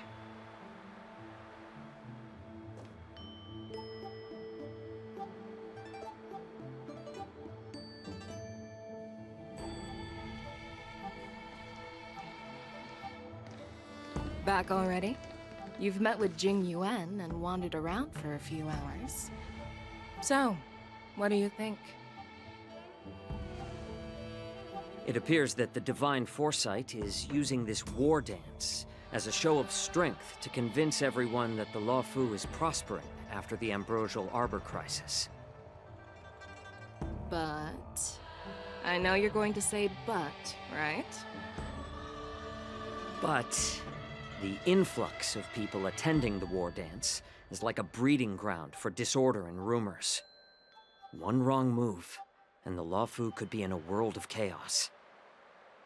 The Cloud Knights on the streets remain vigilant, so at the very least, General Jingyuan is aware of this. As for other matters, I'm unable to say. I'd prefer to be excused from future meetings with generals. I'm just a military healer. And now all of a sudden I'm thrust onto the center stage having cordial chats with two generals?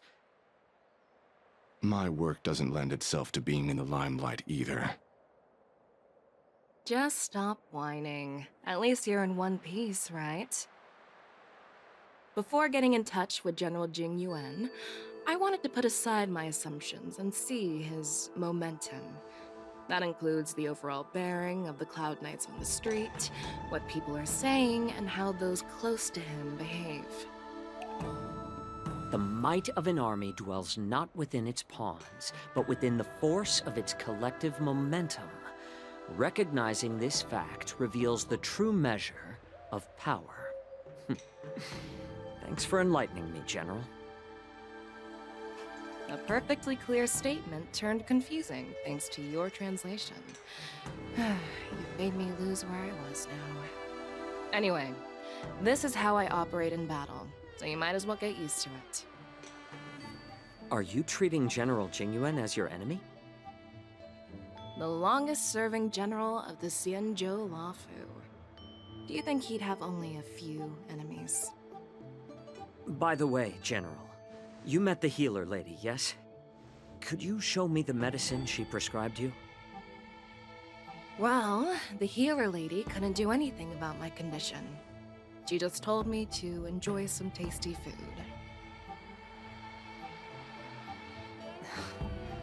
So not even the famed healer lady could help? Don't worry. I'll fulfill my promise and find a way to cure you. Actually, I've found some leads. Well, life and death, Jiao Cho. It's all predetermined. Upon starting my military career, I made a pledge that the rest of my life would be dedicated to being the Xianzhou's spearhead, hunting down the abominations of abundance till the end of my days. As long as I can fulfill that deep-seated desire, I don't care how long I live.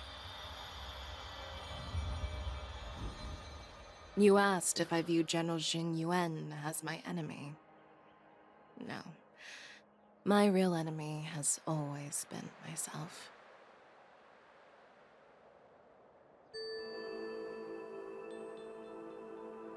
Enjoy some tasty food. So, what's for dinner tonight? Jeez. You really know how to read the room, don't you?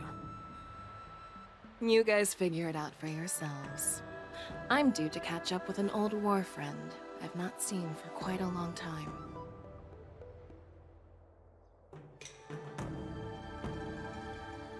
Hey! Was that the Yaoqing general who just dropped in out of nowhere? Oh, she's so awesome! I mean, when Yun Li swung that massive sword, she just casually blocked her attack with ease. Mine too. Yeah. But to go up against Yun Li is quite impressive, you know? That aura of heroism and grace, it almost makes me want to learn Xianzhou swordplay. You think so too, right?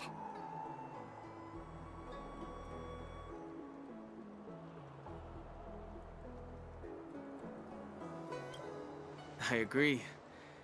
General Fei Xiao is indeed impressive. I was talking about Yenqing, actually. Thanks for the kind words, Miss March. The war dance is coming up, and I've been chosen to represent the Cloud Knights in the ceremony. I've had my fair share of defeats lately, and even though I know there are always more skilled swordmasters out there, seeing General Fei Xiao's skills today has made me feel a bit uneasy again. Don't underestimate yourself. After all, generals won't fight in the ring during the war dance. Just remember the state of mind you had when you single-handedly took on me and Blade, putting life and death aside. With that mindset, you can prevail against most challengers. I see. Thanks for the advice, Master Danheng. By the way, now that today's events are over, General Jingyuan wants to invite all of you to the Seat of Divine Foresight. He has something important to discuss. I bet it's about how to deal with the generals from the Yaoqing and the Zhuming. I really don't want to get caught up in grown-up games so soon. I just hope Generals Fei Xiao and Huaiyan can see the truth. We don't need any more chaos on the Luofu before the war dance. Earlier at the Palace of Astral, I introduced these guests from the Astral Express to you, Elder Huaiyan. But with all the people around, we only exchanged pleasantries. Now, I'd like to officially introduce them to you. These three braved great dangers, accompanying me into perilous places, defeating the chief culprit Vantilia, and uncovering the conspiracies of the disciples of Sanctus Medicus. If you wish to know more, please, feel free to ask us. Well, I skimmed through the reports about the Arbor's rebirth from the Master Diviner Hu Xuan. She's been summoned to the Yu Chui for questioning. There are a lot of doubts within the Alliance about this whole situation. But despite all that, I believe in you. Since you joined the ranks, you have repeatedly achieved remarkable feats.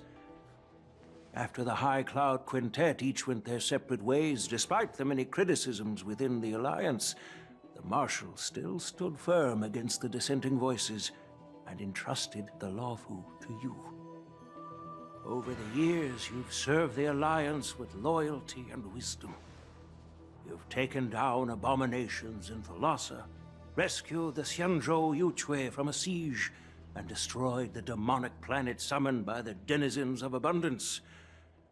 I still remember those battles vividly. There are fools who doubt your loyalty.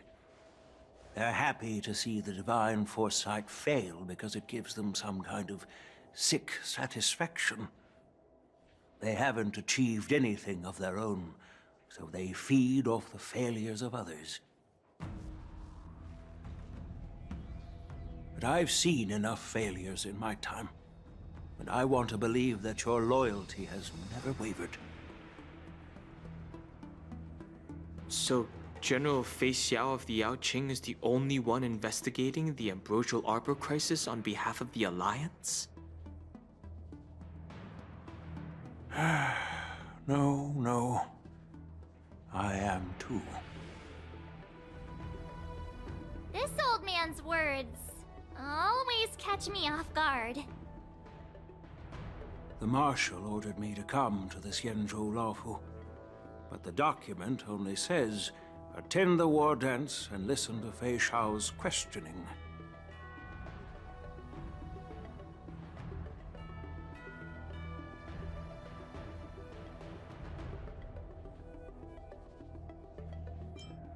No need for that. You're all important witnesses. The Marshal is well aware of Jing Yuen's purpose in holding the ceremony, and understands the situation he is facing. She mentioned it because she believes both issues are important. Thanks for your kindness and sincerity, Elder Huayan. But is it appropriate to tell everyone here about the Marshal's orders? By introducing the Express's witnesses to me alone, aren't you aiming to discern the intentions behind both my actions and Fei Xiao's? And whether there's any discord between us? Well, since I'm being open and honest with you, I encourage you young folk to do the same. As for the Ambrosial Arbor crisis, all I need to do is listen. General Fei Xiao will be the one asking the questions. To be honest, I'm more concerned about the timely start of the war dance. Oh, by the way, I've prepared a gift for the war dance. Yes, it's this case right here.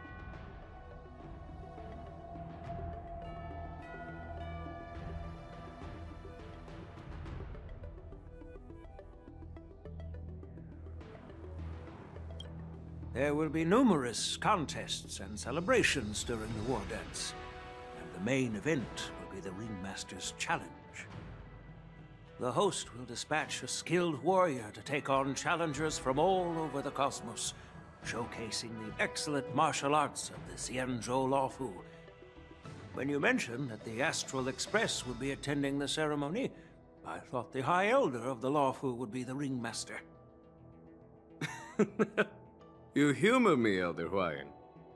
The healer lady is just a young lady who knows nothing about martial arts. How can I assign her as the ringmaster? I'm no match to you when it comes to joking.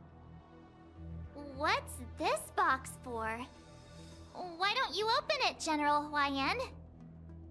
This sword case is intended for the War Dance's award. It's empty now. But in a few days, a precious sword will be delivered and stored inside. I don't mean to boast about our skills, but this sword represents the pinnacle of the Zhuming's craftsmanship. It has a legendary history, full of heroic tales from foreign lands, tales that are too detailed to be summarized in just a few words. Since the delegation delivering the sword hasn't arrived yet, I'll just leave the case here for now. I've been wondering who would be worthy of such a sword. And then it hit me. I can award it to the champion of the Ringmaster's Challenge. The ceremony's champion is sure to be a perfect match for the sword. Moreover, I hear that Yanqing is an excellent swordmaster, and that he will be representing the Laofu as the Ringmaster. so it seems like a perfect gift for him. Thank you for your generosity, Elder Hawaiian. If you want to give me a sword, just say the word, Grandpa. No need to beat around the bush.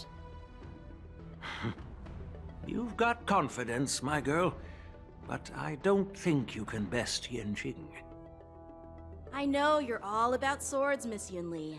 It's just a shame that it's the sword that ultimately chooses its rightful master.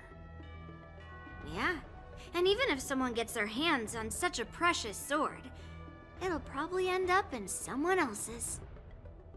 The outcome of our duel at the Alchemy Commission is still up in the air. Since you're interested, why don't you represent the Xianzhou Juming and challenge me in the ring? That's exactly what I had in mind. Nobody knows who's gonna come out on top. It could be me, could be someone else. It'll probably be me. But whatever happens, it won't be him.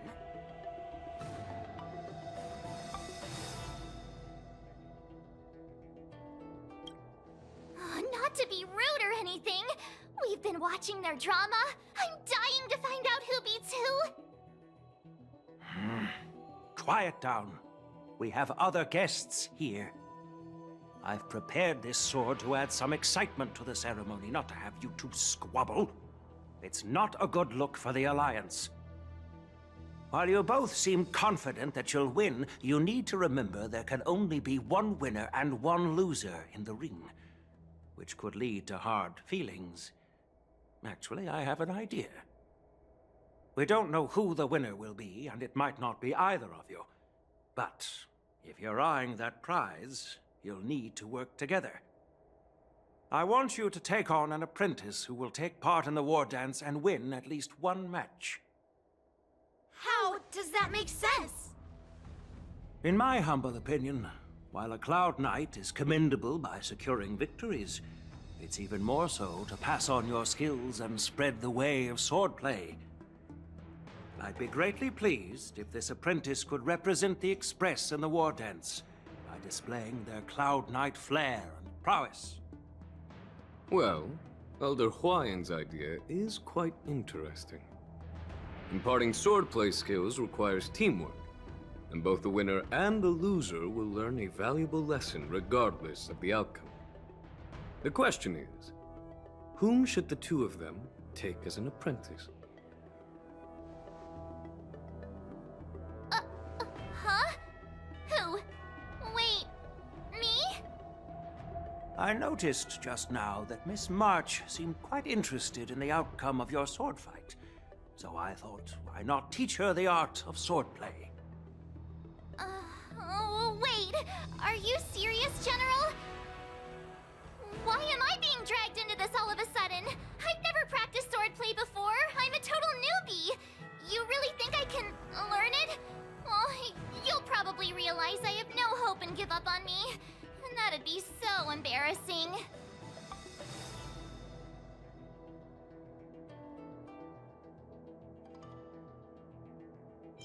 Isn't this a perfect chance for you? I remember you mentioning that you wanted to learn some sword moves. Yeah, I did say that. But this is all happening so quickly, don't you think? Miss March is like a piece of jade in the rough, just waiting to be shaped. The war dance is the perfect opportunity to see what heights she can reach. I appreciate your kind words, General YN. But won't teaching me swordplay be a waste of Yanqing and Yunli's time? They should be preparing for the ceremony. Plus, I heard that each swordmaster has their own special moves. What if they let something slip while teaching me? If everyone knows each other's tactics, won't that make it hard to catch people off guard during the war dance? That's considerate of you, March 7th. But don't worry. It'll take you at least a decade of hard training before you can even start learning special moves. No need to freak out. A few Juming swordplay tricks will mean you'll be more than equipped. Really? Looks like March's curiosity has been piqued. The whole point is to know each other's moves. Defeating your opponent in just one move? How boring would that be? Plus, what really decides a swordsman's fate isn't some special move. It's the solid fundamentals. So Miss Yunli has already agreed. What do you say, Yang Qing? General, I haven't graduated yet. How can I be qualified to teach swordplay to others? So you're admitting your defeat, huh? If you're not even confident to teach, why don't you let me be the ringmaster instead? Yang Qing, teaching an apprentice is also a way of honing your own skills and gaining insights. You've been an apprentice for years. It's about time you looked at swordplay from another perspective. I see, General. Then count me in. Now that Yang Qing has agreed too, it all comes down to Miss March giving her nod. It's up to you to make the final decision, March.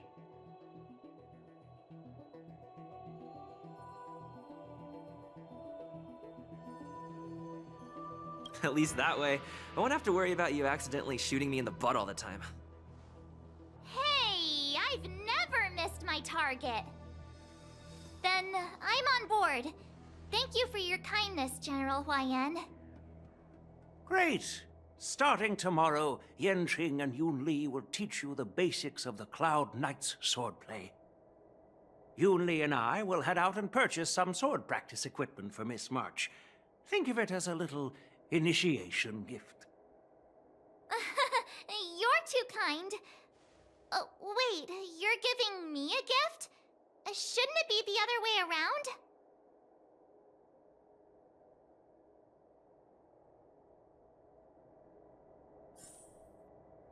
General Huayan's gone. Wait, why does something feel off about what we talked about? I think we strayed off topic. How did things even get to this point? Yeah, I brought you here because the General said he had some important matters to discuss. But how in the world did Yunli and I suddenly become Miss March's swordplay mentors? Because General Huayan wants us to stick around on the Luofu for some time. But from his point of view, we're no different from all the other tourists who may leave at any time. Since the crew's actions were mentioned in the Luofu's operations log were given to the Alliance, he probably wants to see firsthand if we're as capable as the report claims, or if we're just some made-up excuse to save face. And he wants to see it for himself during the war dance, which is why he even dragged Yunli into this. What began as a simple contest between two sword masters has now evolved into you two collaborating to mentor March. Elder Huayan is still that tricky general who likes to give everyone a headache. My apologies. Truth be told, I invited all of you to the ceremony because I wished for you to act as my witnesses. Now, I apologize for not disclosing this information earlier. In the coming weeks, I'll also invite all of you to a meeting with General Fei Xiao, where you may need to answer her questions and clear up any doubts she might have. So please, be prepared for the meeting.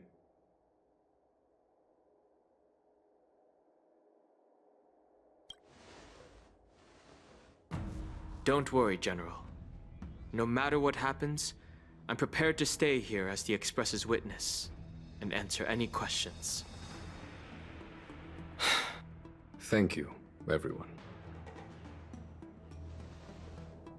General, I know there isn't much I can do to share your burden, but as the Luofu ringmaster, I won't let anyone defeat me in the war dance. I know.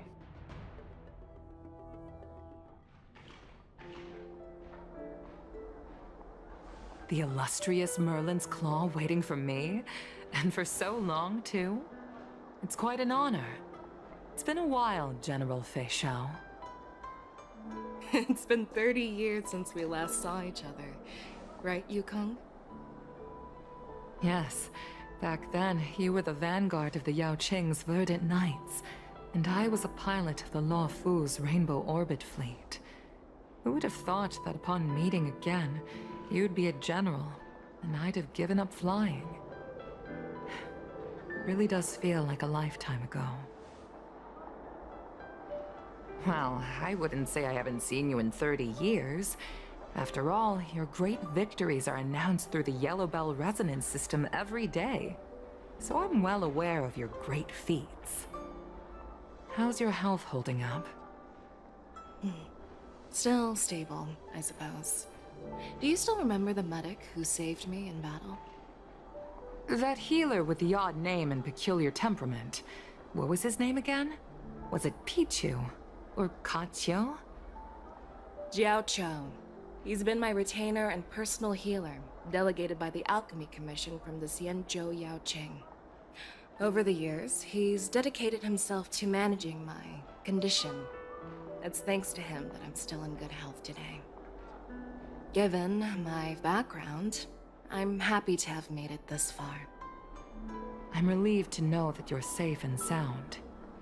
Well then, since you and Elder Huayan are here, I imagine you must have received orders from the Marshal? As your friend, may I ask how the Alliance intends to punish the General of the Lawfu?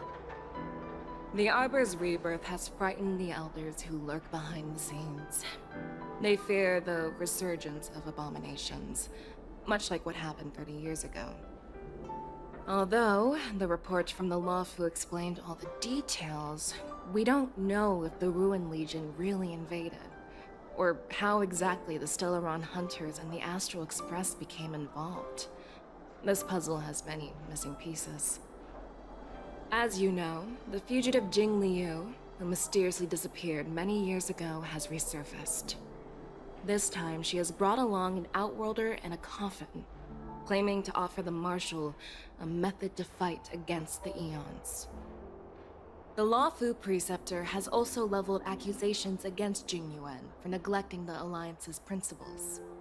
She asserts that Jing Yuan enabled the exiled Imbibitor Lunae to re-enter the Lawfu, thereby unlocking the lunarescent depths within Scale Gorge Waterscape, which in turn disrupted the Vidyadhara's dutiful watch over the Ambrosial Arbor. It is for these reasons that I have come here to the Lawfu today. Well, duty calls.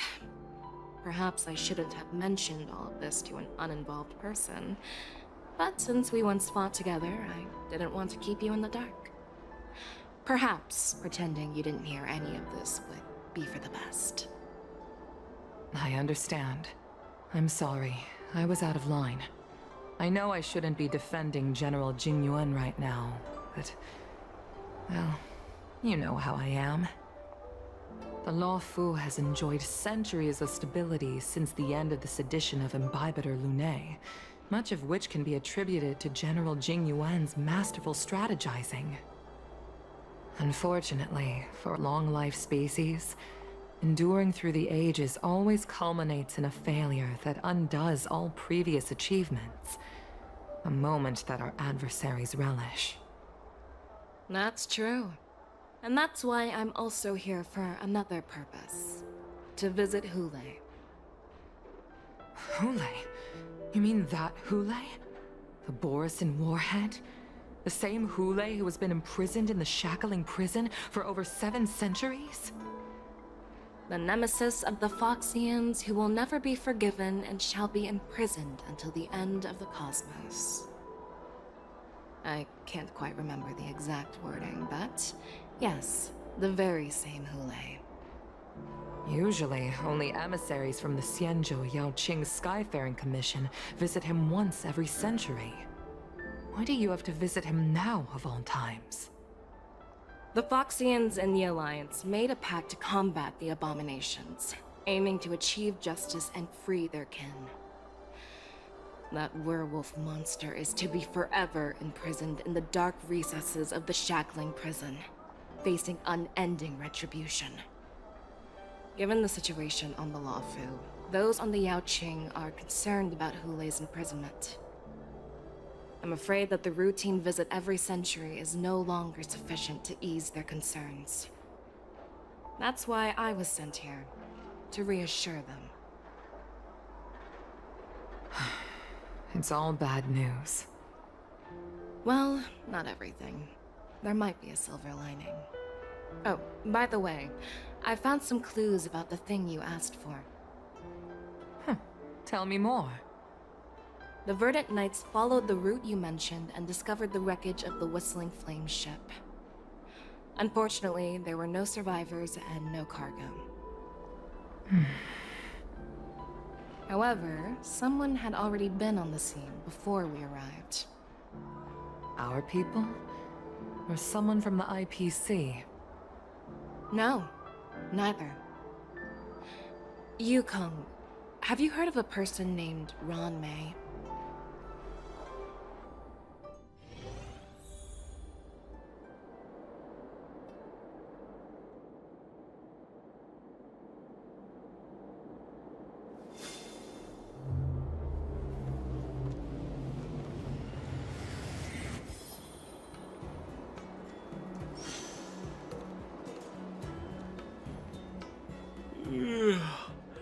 I'm still feeling sleepy. Did I oversleep? Where did March and Donhung go? There you are.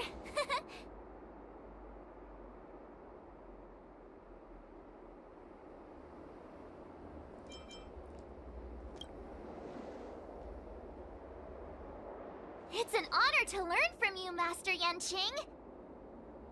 Oh, in all those immersions and novels I watched, when apprentices want to pay their respects to their masters, they usually bring fancy gifts, kneel, and bow. Oh, I'm really sorry, but I haven't prepared anything yet. Hey, why are you blushing, Master Yanqing? This is, the first time someone has called me Master. I need to, get used to it. Ahem. Let me make it clear. Swordplay training is about improving your body, mind, and strength. It's not a casual game you can master overnight. I promised General Huayan that I'd teach you Cloud Knight swordplay, so you can participate in the war dance and defeat at least one opponent. I'll do my best, but if you break your master's rules...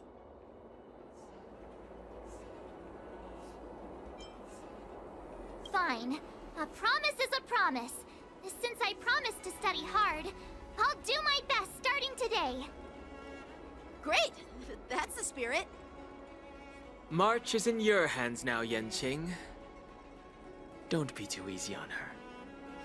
Donhung, do you even have a heart? Did you lose it somewhere? By the way, where's Yunli? I've found a quiet spot in the back garden of the Palace of Astrum for our first lesson together.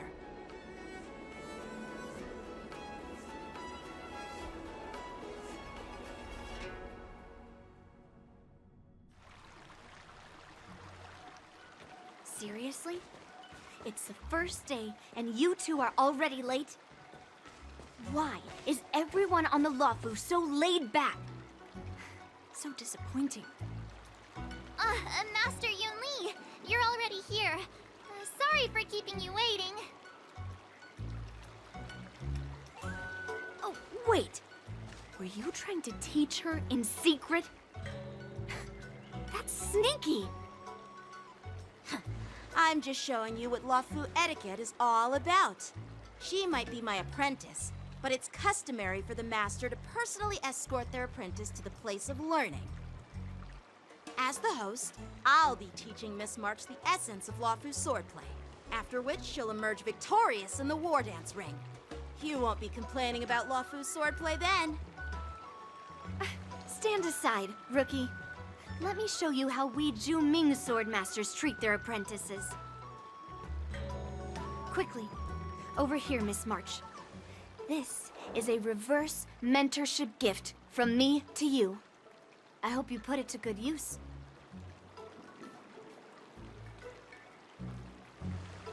this?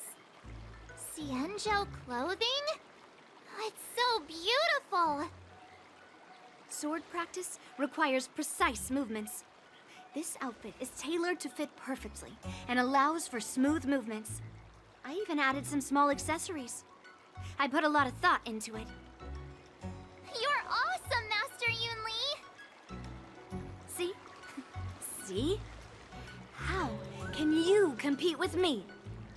I'll teach March 7th the essence of Zhuming swordplay so she can win the contest with my sword skills. Actually, I've prepared something too. Huh? You have a gift for me too, Master Yanqing? Since you want to learn swordplay, Miss March, you'll need suitable weapons. So, I went out of my way to prepare a pair of swords overnight. Unfortunately, I didn't have time to ask the craftsman to customize the swords for you. But I did my best to choose ones that look nice and are suitable for a beginner. I hope you like them, Miss March. Thank you, Master Yanqing! Bet you didn't see that one coming, did you, Yunli? The real competition is just getting started. I'm so lucky to have two great masters. But why does it feel like things are getting a bit weird?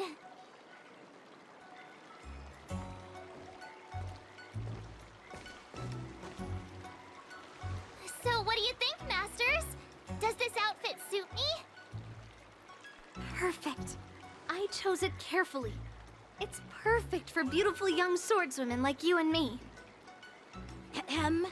All right, let's get started with the training. The person next to me is a Cloud Knight instructor I've brought in. For your first lesson, try exchanging a couple of moves with him. Wait. We're having actual combat training for the first lesson? Isn't that a bit too intense? Well, I heard you have some experience with archery and martial arts. The first thing we're going to do is see just how strong your fundamentals are. Come on, step forward and strike with the sword in the most natural way you can think of. It's important for us to grasp your natural movements so we can decide where to start and what you need to learn.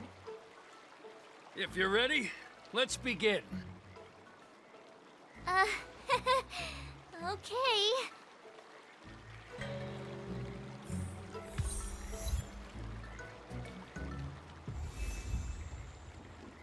Well, I heard you have some experience with archery and martial arts. The first thing we're going to do is see just how strong your fundamentals are. Come on, step forward and strike with the sword in the most natural way you can think of. It's important for us to grasp your natural movements so we can decide where to start and what you need to learn. All right, let's get started with the training. The person next to me is a Cloud Knight instructor I've brought in. For your first lesson, try exchanging a couple of moves with him. Are you ready? Yeah, I'm ready. But please go easy on me. Then I apologize in advance, Miss March.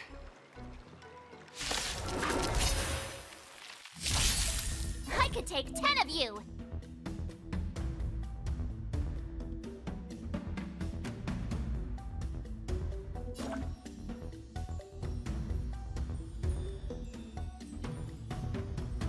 Please, have some tea. Pay close attention, Miss March. Luofu swordplay is all about being swift and agile in your movements.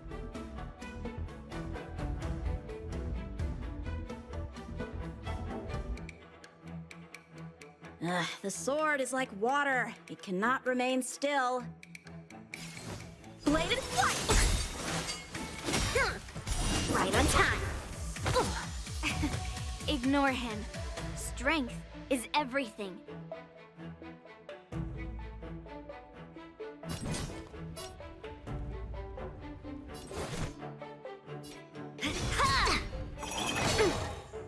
Yes, you! Like this? Well done! Yeah! Time for swordplay!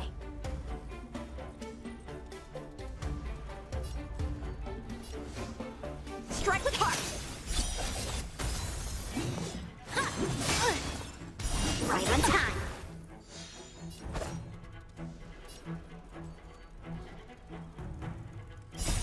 Melt! Practice is over. Swords descend!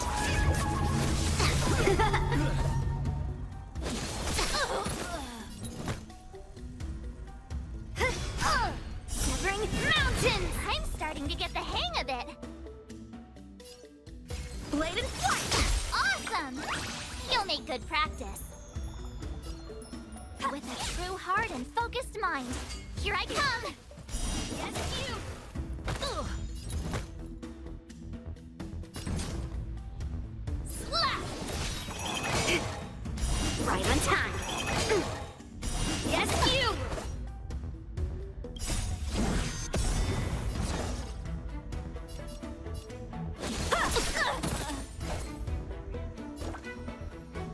Here you go, Master! Descend to Earth! How many can you block? Time to show you what I can really do!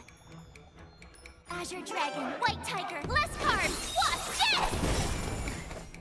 What are you mumbling about? Isn't this, sword technique? Shouldn't I be saying something cool? Strike with heart! Practice is over. Swords descend!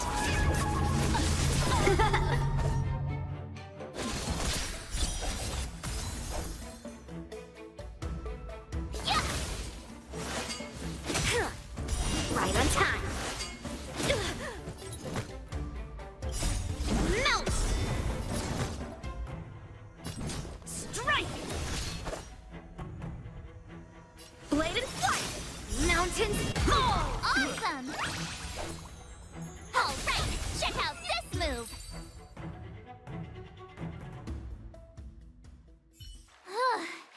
I didn't expect the first lesson to be so intense. Miss March has quick hands and a flexible body. She's a perfect fit for practicing Lawfu swordplay.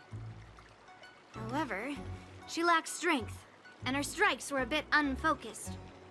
But don't worry, that's totally normal for beginners. Once she starts practicing Juming swordplay, she'll make heaps of progress. Given the situation, I believe Miss March should start by working on her strength. Seriously, do you actually know anything about swordplay, or what? I could ask you the same thing. Dual swords require agility. So what's more important than footwork? Instead of focusing on her strengths, we should address her weaknesses. The drawback of wielding two swords is not generating enough force. What good is being quick on your feet if you don't have strength? It's not like we're dancing here. Skilled sword masters know how to play to their strengths and work on their weaknesses. Start with what you're good at, then tackle your weaknesses. That's the right way to learn. You're quite the theorist, huh? Theorist? You claim to be able to talk to swords. So what does that make you? A lunatic? Hey, it's only my first lesson, and you're already arguing. Come on, calm down, Masters. I'll have to improve both my footwork and strength anyway, so it doesn't matter which one comes first. But it does matter. Just listen to me, March 7th. Aww.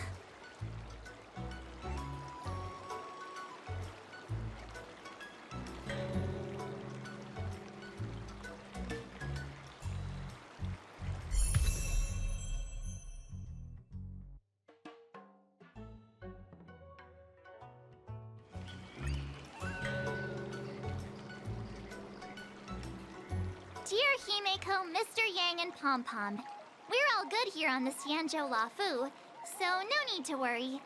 By the way, how's your trip going?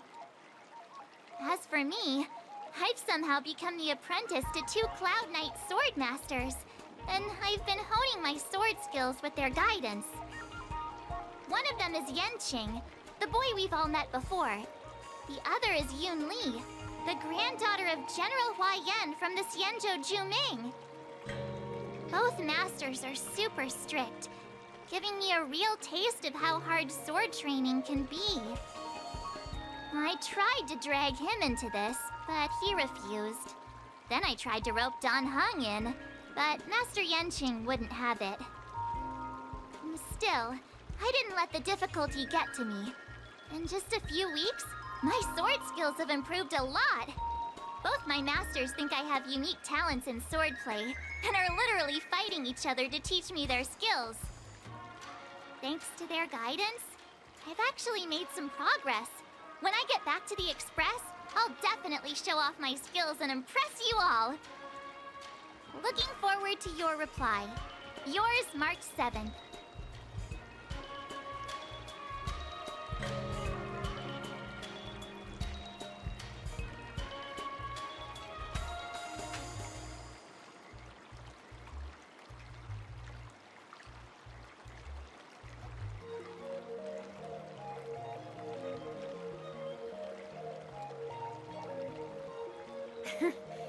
Well done. Let's call it a day.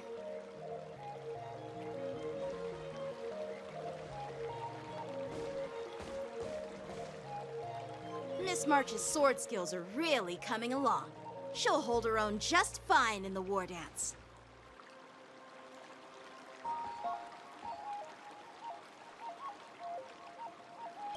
Perhaps I might have a shot at beating both masters in the ring?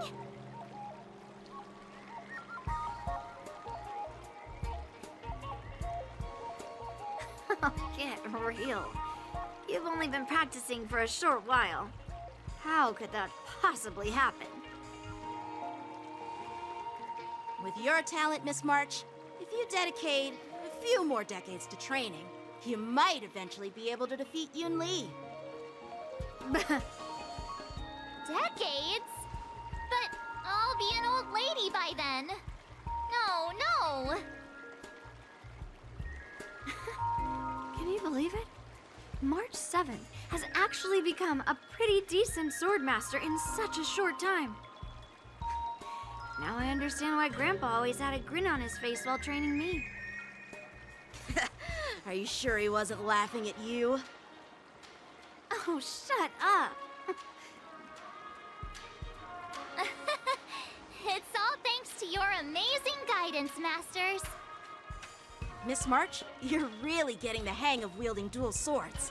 If you're keen on advancing, trying out different Xianzhou blades could improve your touch.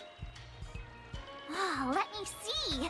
Which sword is the most powerful? Single sword? Great sword? Or maybe a flying sword? There's no such thing as the most powerful sword. It's all about the skill of the swordmaster. Yanqing wields several flying swords, while I only wield one.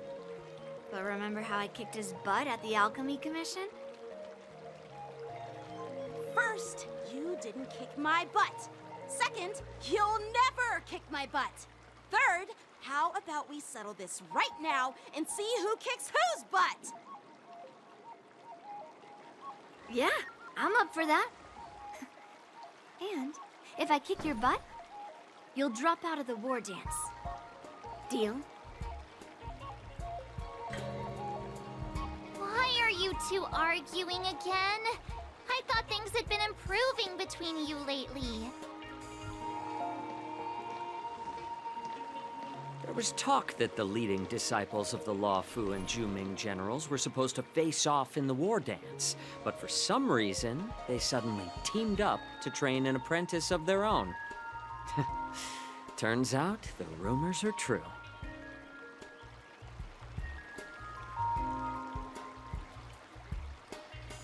Tomorrow is the big day of the war dance. Shouldn't you two be focusing on honing your skills instead of teaching swordplay here?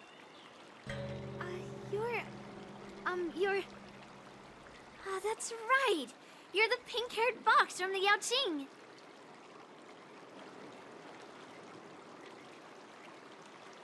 This is Mr. Jiaoqiu. The healer working for the general of the Xianzhou Yaoqing. Ah, got it. So, you're the participant attending the war dance on behalf of the Yaoqing. And you were trying to sneak a peek at our training?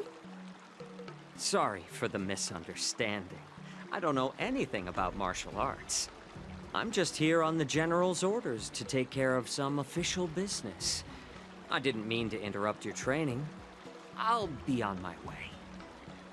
If you know nothing about martial arts, why were you smirking earlier? Well, my curiosity got the better of me, I suppose. When I heard Miss March's pondering about what to learn, I couldn't help but wander over. From my professional experience, cleavers, slicers, chopping knives, and carving knives are all just tools. Kind of like frying, sautéing, boiling, and deep frying in cooking. They're just ways for people to show off their skills. How you use them really depends on the ingredients you're working with. It's like your sword teaching methods. If you align your ingredient, in other words, your apprentice's natural tendencies, with the right cooking method, by which I mean the teaching method that best suits her, she'll make double the progress in half the time. For example, golden eggplant tastes best when fried, cloud peppers when stir-fried, and yellow boulder beef when simmered. It's all about discovering the nature of the ingredients. Apprentice.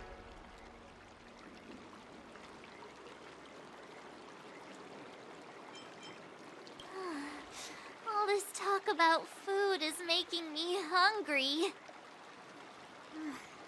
Aren't you a healer? Why are you talking about food? Well, it's just a metaphor. The medicinal school I follow on the Xianzhou Yaoqing is called the Rancha School, that specializes in food therapy. So it's only natural that I know a thing or two about cooking. So, you're the general's cook? I'm a healer. But anyway, a cook who isn't interested in health doesn't make for a good advisor. Fine. Call me a cook if you want. Seeing the way you're looking at me, it's obvious you think I'm just some feeble academic who likes to blabber on about martial arts. But, in reality, I know a thing or two about killing. After all, the art of healing inherently encompasses both life and death.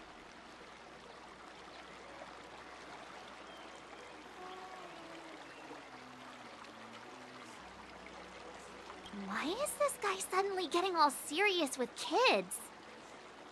Do you recognize this bottle of medicine in my hand? No. This is called tumble dust, an extract from an exotic flower named Yabra. Is it poison? Well, it depends on how it's used. With just one drop, it's able to numb a patient's body during surgery, making them painless throughout the entire process. However, increase the dose or the potency, and it'll slow the metabolism, making the blood thin and resulting in the loss of all senses.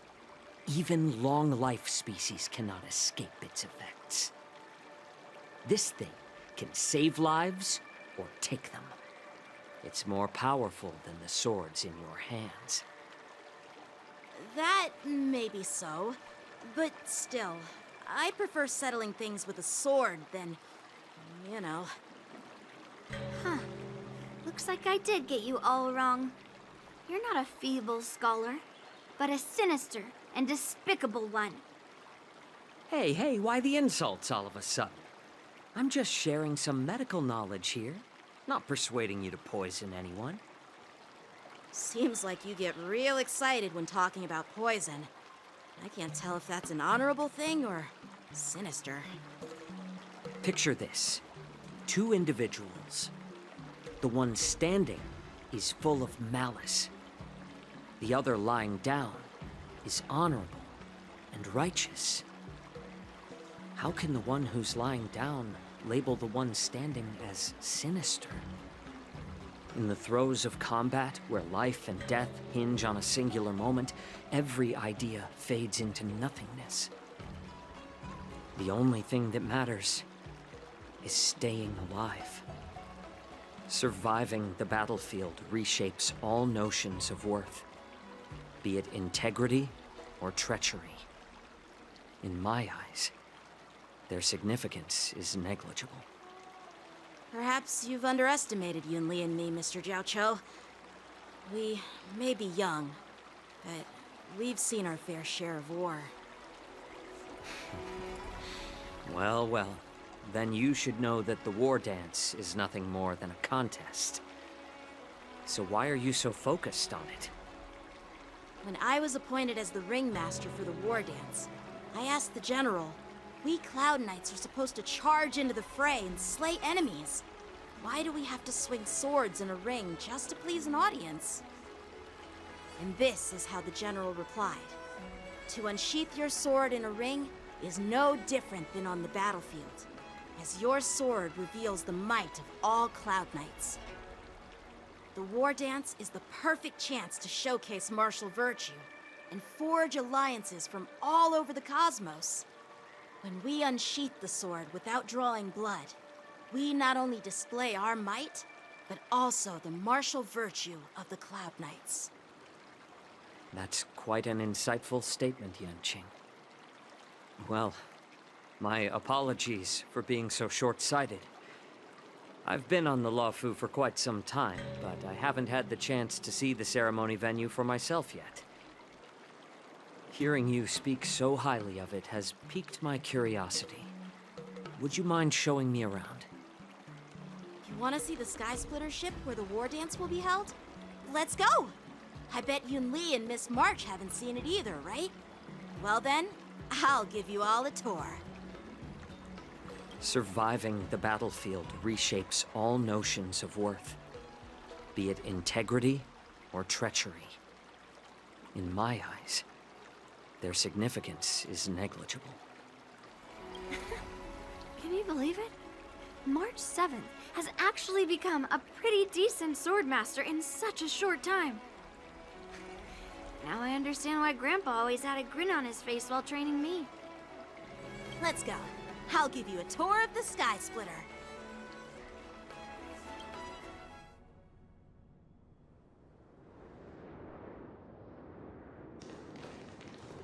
Looks like a lot of other visitors have also come to catch a glimpse of the Sky Splitter.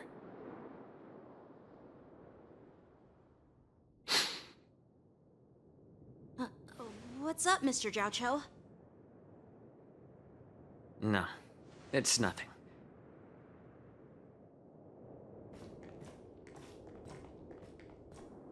Do you see that airship in the distance? That's the Sky Splitter, the venue for the war dance ceremony.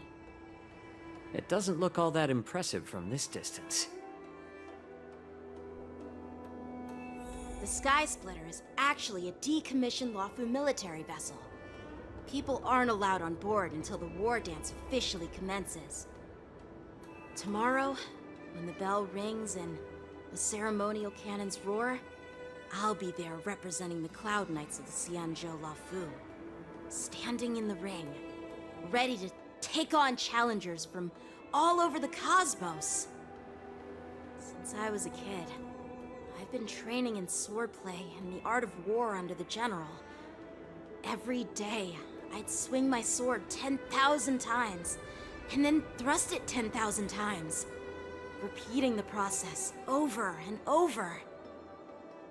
I understand that I'm not like other kids.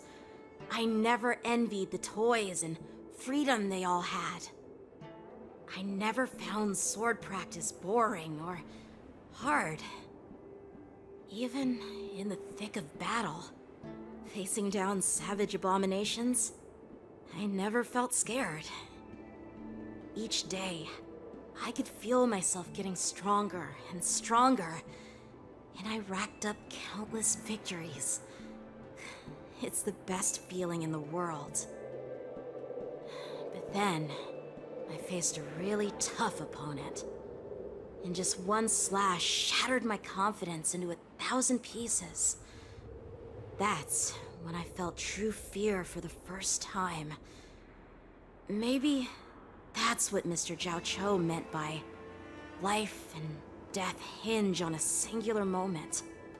Every idea fades into nothingness. After that, I had to pick up the pieces and try to put myself back together. But no matter how hard I tried, I couldn't seem to find my old happy self again. I often ask myself, why do I wield my sword? If defeat is inevitable, why do I continue to fight? Is it to reclaim the joy of victory? To meet the General's expectations? Or to secure my honor among the Cloud Knights?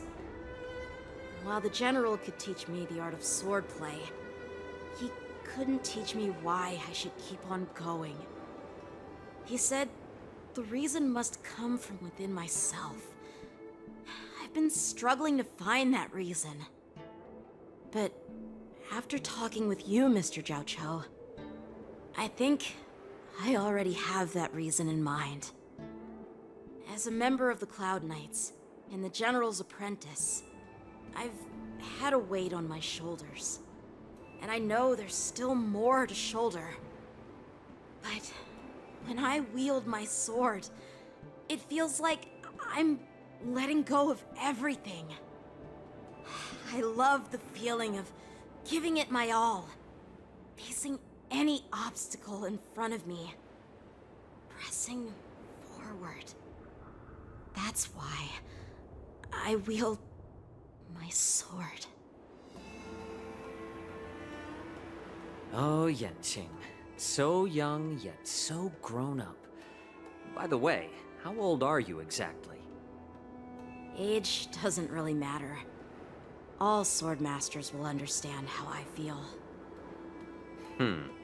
I get it. Looks like all the kids on the Luofu live tough lives. So, how about you, Miss Yunli? It's not polite to ask a girl her age, no matter which Xianzhou ship you're on. I'm not asking your age. I'm asking if you have a dream like Yanqing has. You don't talk like a cook.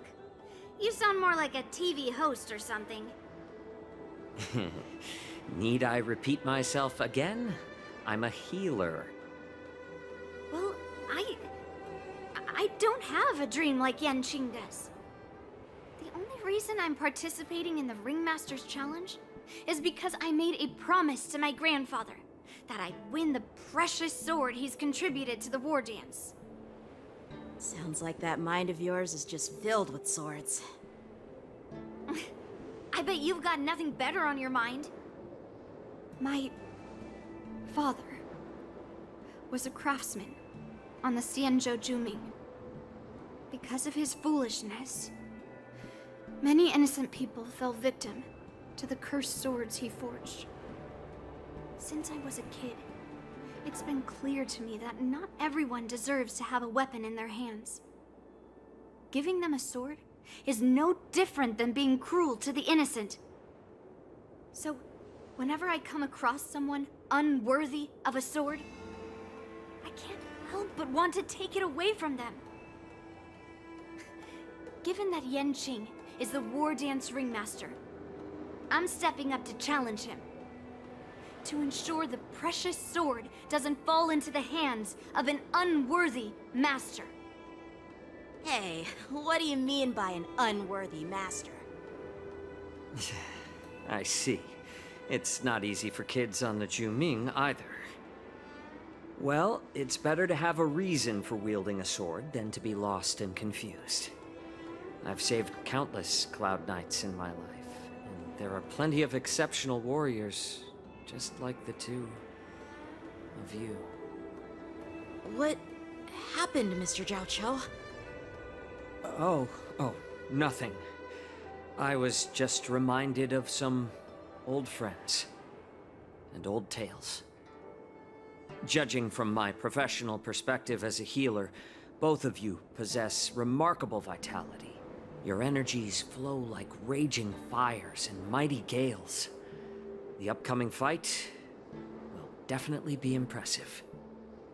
Well, we've seen the Sky Splitter and toured the Stargazer Navalia. I guess it's time to say goodbye for now. What? You're leaving already? But you haven't asked me about my dreams. I've been working hard too, you know. It's getting late, Miss March. Unlike you lot, I'm a grown-up bound by responsibilities and duties. The tasks entrusted to me by the General won't complete themselves. By the way, Yanqing, is it normal to have so many people wandering around in an automated area like the Stargazer Navalia? Actually, this is a restricted area. But since you're all guests, I made an exception, so you could take a look around. I understand. Well, I'll take my leave. I wish you both the best of luck in the ring tomorrow.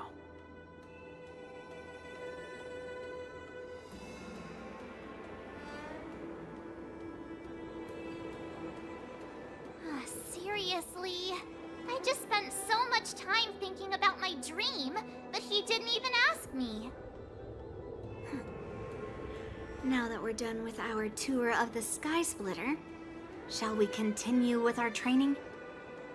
Why don't we take a day off? What? You want to secretly practice swordplay by yourself? Dream on. You know cramming before a fight never works out. For some reason, seeing the Sky Splitter has boosted my confidence.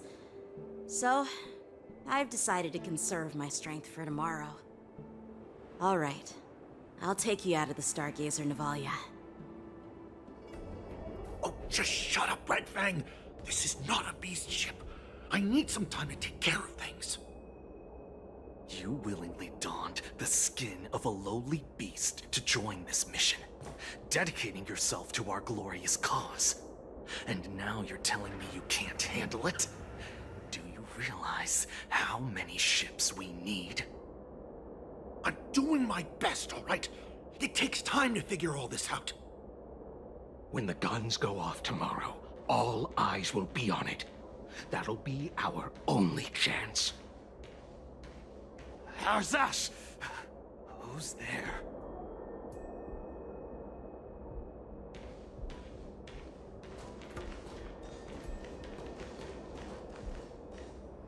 Who are you guys?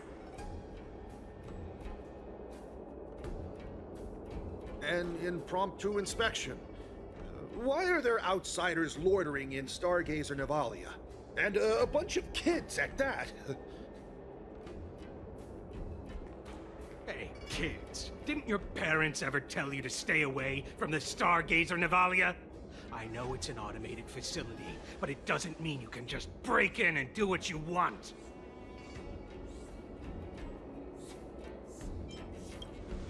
First of all, I'm an adult.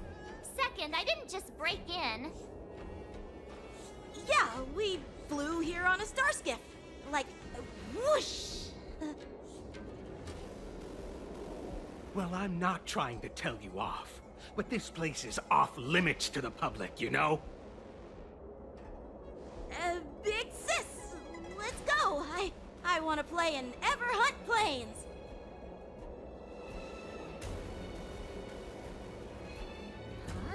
Ever hunt planes? Yeah, sure. Big Sis will take you there.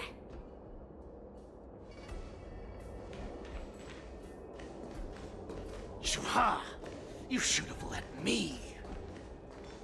Shh, the overhaul is done, and everything looks good. We should leave.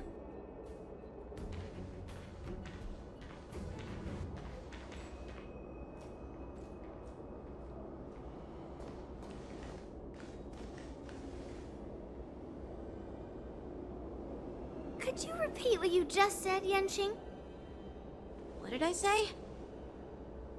Big sis, let's go. I want to play in Ever on planes. Come on. Can't you read the room? Something is definitely off about the three people we just met. Yeah, anyone could see that. I just wanted to hear you say it again. That pink-haired fox tried to say something. I'm pretty sure he sensed something fishy. Since he's not familiar with this place, he just dropped us a hint. But you didn't seem to be paying attention at all. I knew that from the beginning.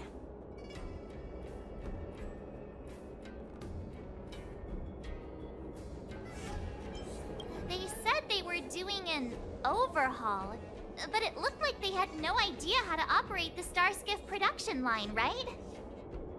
And it's suspicious how they suddenly finished their overhaul and walked away as soon as they laid eyes on us. A Cloud Knight, a member from the Skyfaring Commission, and a craftsman. They're from various departments, and the reason for the overhaul seems legit. But one of them blurted out some weird language just now. Did you hear that? I have a feeling that if we secretly tail them, we'll definitely catch these guys in the act. Follow my lead, and be careful not to blow our cover.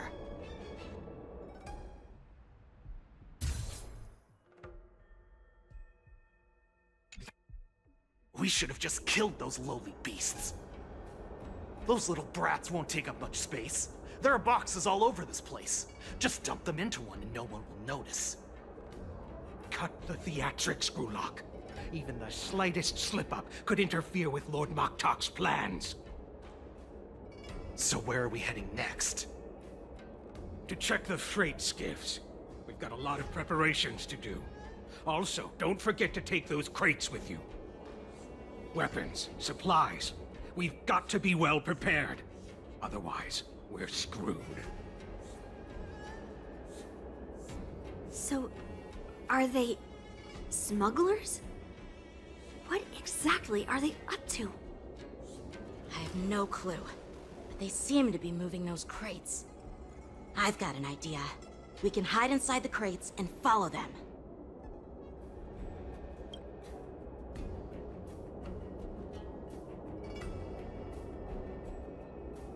Ugh, so cramped in here. I can hardly breathe. Just hang in there.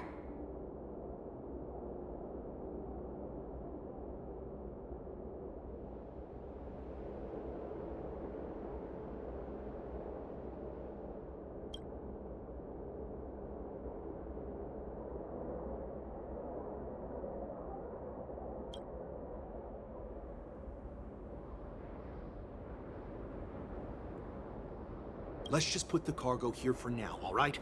Then we'll move on to inspect the ships. Lord Moktok said that as soon as we're done, we're to board the freight skiff and leave this place. Don't worry, I've changed the shipping schedule. You two, come with me. Is it just me?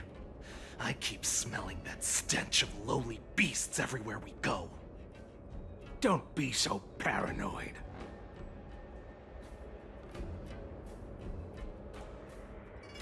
Looks like they're planning to escape on the skiffs in Stargazer Navalia.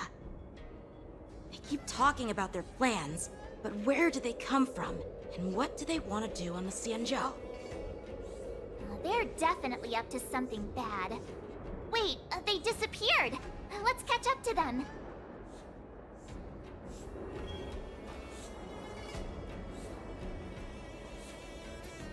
Tread softly, breathe quietly. And make sure to keep an eye on them. Hide out of sight as soon as there's any sign of activity.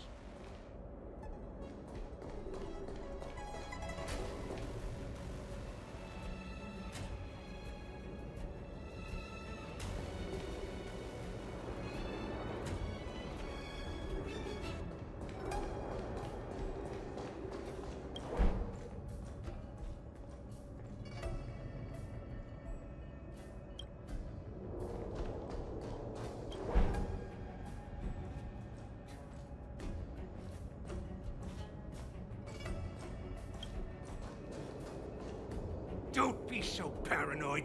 We're running out of time. Get over here! Shuhart, I'm coming!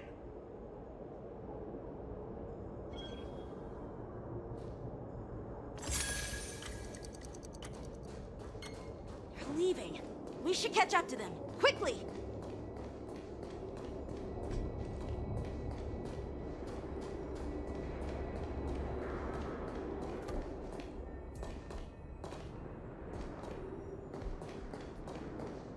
What are they up to? They're all wearing official uniforms, but I'm pretty sure they're not members of the Skyfaring Commission, the Artisanship Commission, or the Cloud Knights. This is way too suspicious. Never mind who they are. Let's just film them. That way, if they do anything bad, we'll have solid evidence against them.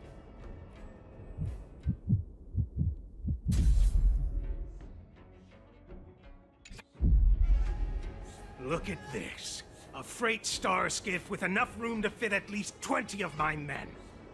I'll let the others know and have them prepare more star skiffs. Once we're past the checkpoint, there will be beast ships waiting for us. Lord Moktok is ready. The revival of our ancient bloodline all hinges on this operation. What did he just say? Beast ships?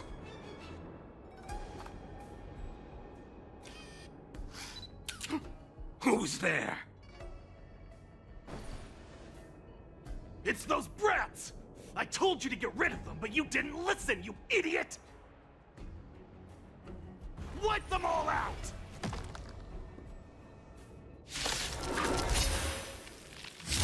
Borison? Adusa! Die, you lowly beasts! Here you go, Master!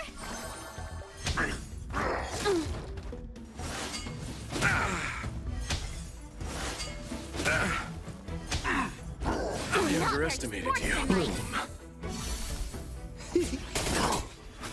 Receive divinity. Repay. The dead return!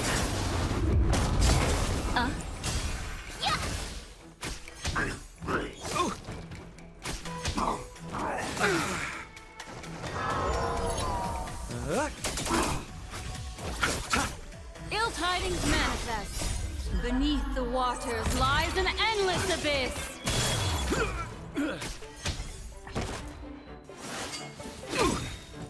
To betray my customers, I charge extra.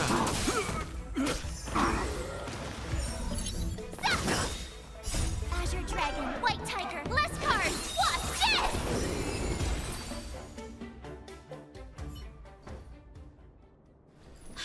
How is this possible?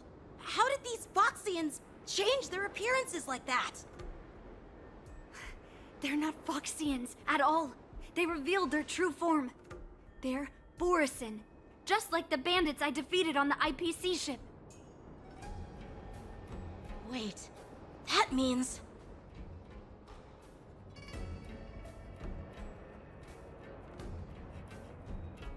Well, how did the Borison manage to infiltrate the Cienjo? It's not just a simple disguise of wearing our clothing and shaving their whiskers. They're somehow able to alter their appearance to be indistinguishable from Foxians. They even have official IDs for the Skyfaring Commission, the Artisanship Commission, and even the Cloud Knights? Let me check this fake Cloud Knight's tag. Maybe it'll give us some clues. Lujun, an officer of the Patrol Defense Squad? Huh? Wait! What's the matter? I encountered a patrol officer named Lujun before. It was a few weeks ago, when we were transporting the Borison prisoners. They can forge official identities and move around the Cienjo without raising suspicion. Oh no, this is bad. Even worse. If you find one cockroach on the Express, it usually means... There are more Borison hiding on the Cienjo. I bet their plan is much bigger than just stealing information. We've got to report this to the Seat of Divine Foresight.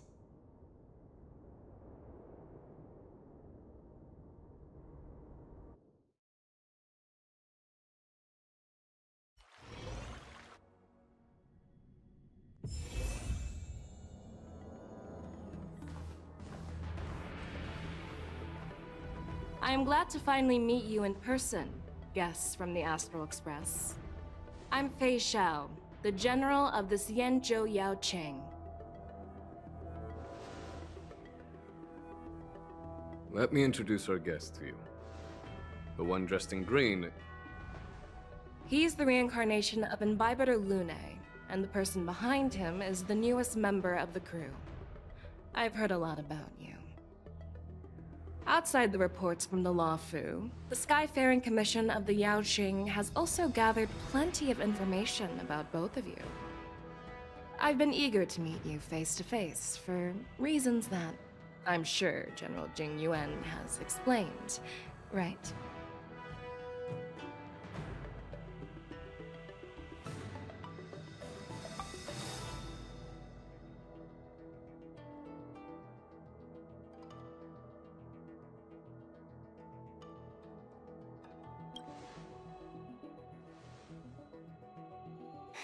That's right. But don't worry, this isn't a trial.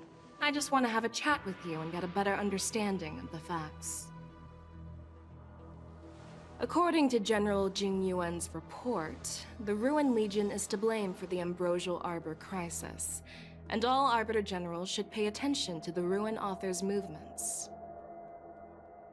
Over the years, the Destruction's minions have wreaked havoc on countless worlds, and the Alliance has been keeping an eye on them.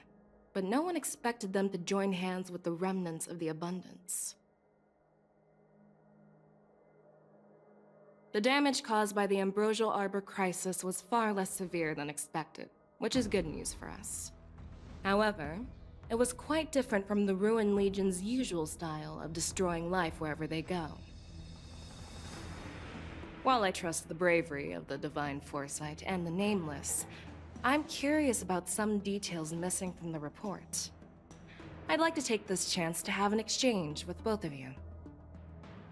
Let me be clear, the questions I'll ask might not reflect my actual thoughts, so please don't take offense if any of my questions seem a bit harsh. Please go ahead, General. But keep in mind, we can only answer based on what we know. And perhaps you already have the answers to your questions in your heart. You have a clever tongue. I like it. The Merlin's claw is quite articulate. Right now, her intentions are unknown, and Jing Yuan wants us to be honest. Maybe I'll just stick to the facts we know. Let's cut to the chase. Before the crisis struck, the Astral Express was guided here by a Stellaron hunter, a wanted felon, in an attempt to resolve the Stellaron crisis. However, everyone in the cosmos knows of the Stellaron hunter's reputation. So, why did you place so much trust in them? Could it be that some of you have a connection with them?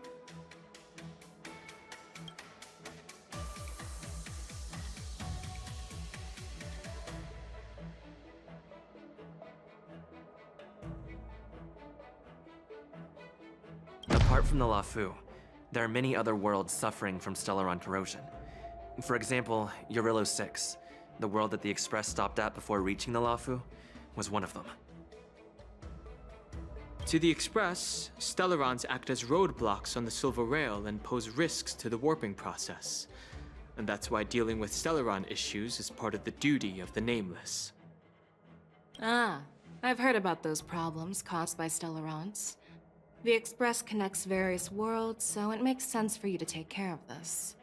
The cosmos is a mess, and the Trailblazers are just doing their best to fix it. I understand. Let's move on to the next question. The report suggests that Don Shu, the master of the Disciples of Sanctus Medicus, colluded with the Lord Ravager and used the power of the Stellaron to resurrect the Ambrosial Arbor. But here's the thing.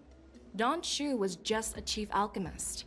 Even if she colluded with our enemies and summoned the Stellaron, how did she manage to bypass the Vidyadhara guards around the Ambrosial Arbor?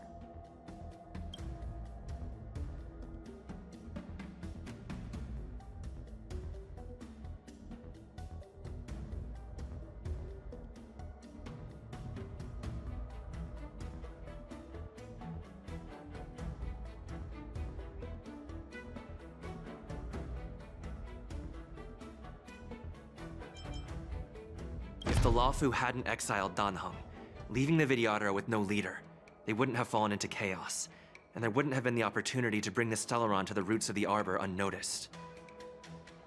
Invibrator Lune was exiled due to his own crimes. Now, Dan Heng, as his reincarnation, is free from his sins. However, why did he risk trespassing on the Xianzhou Luofu before his exile was lifted? I was concerned about the safety of my companions, so I acted brazenly. I admit I was reckless at the time, but... But he returned despite everything. Now, let's consider the outcome. The Arbor was resurrected, and the Luofu required a High Elder to repair the seal and suppress the Plague Mark. It's hard not to think about the stakes involved, right? According to the report, Lord Ravager Fantilia is the mastermind behind the entire conspiracy. She disguised herself as an ambassador of the Skyfaring Commission and traveled with you, only to vanish without a trace later on. It seems too convenient to label her as a scapegoat.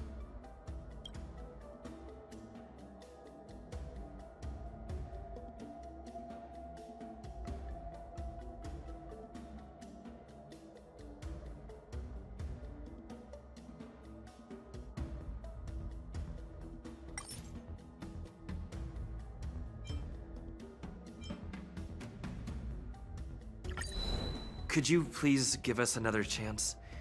I'd like to answer that question again. No problem. But remember that a debate is like a duel. The more you hesitate, the farther you are from victory.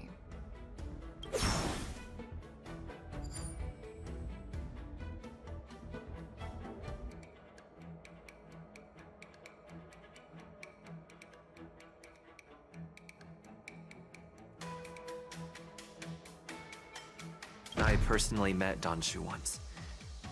Her closest friend was killed during the war on the Fanghu, and she harbored deep hatred towards the hunt. So she spent years making preparations in the Alchemy Commission, in order to take revenge on the Xianzhou. Revenge is also a form of the hunt. However, that doesn't explain how she managed to bring the Stellaron into the Scale Gorge waterscape, which was guarded by the Videodara. Well, you should ask Dan Shu herself for the answer. Unfortunately, Dan Shu is dead, and even her corpse has crumbled into ash. That's one less clue we can pursue. According to the report, Lord Ravager Fantilia is the mastermind behind the entire conspiracy. She disguised herself as an ambassador of the Skyfaring Commission and traveled with you, only to vanish without a trace later on. It seems too convenient to label her as a scapegoat.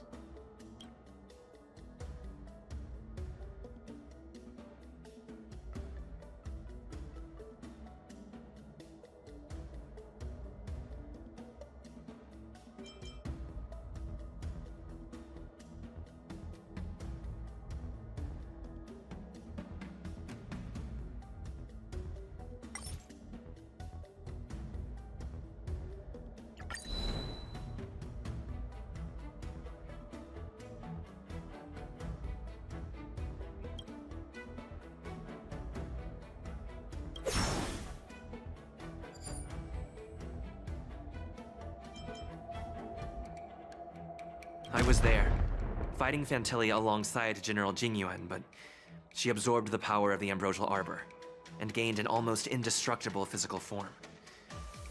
Perhaps that was her intention all along. So, a pawn of the destruction wanted a flesh and blood body to live in. Interesting. That's quite a new perspective. Oh, it seems that your answers have addressed all my questions. Generals, I am finished with my questioning. So, what do you think, General Fei Shao? Have the doubts in the report been cleared up? The two nameless have been honest in their answers. Even though there are some tricky details, my intuition tells me there is nothing wrong.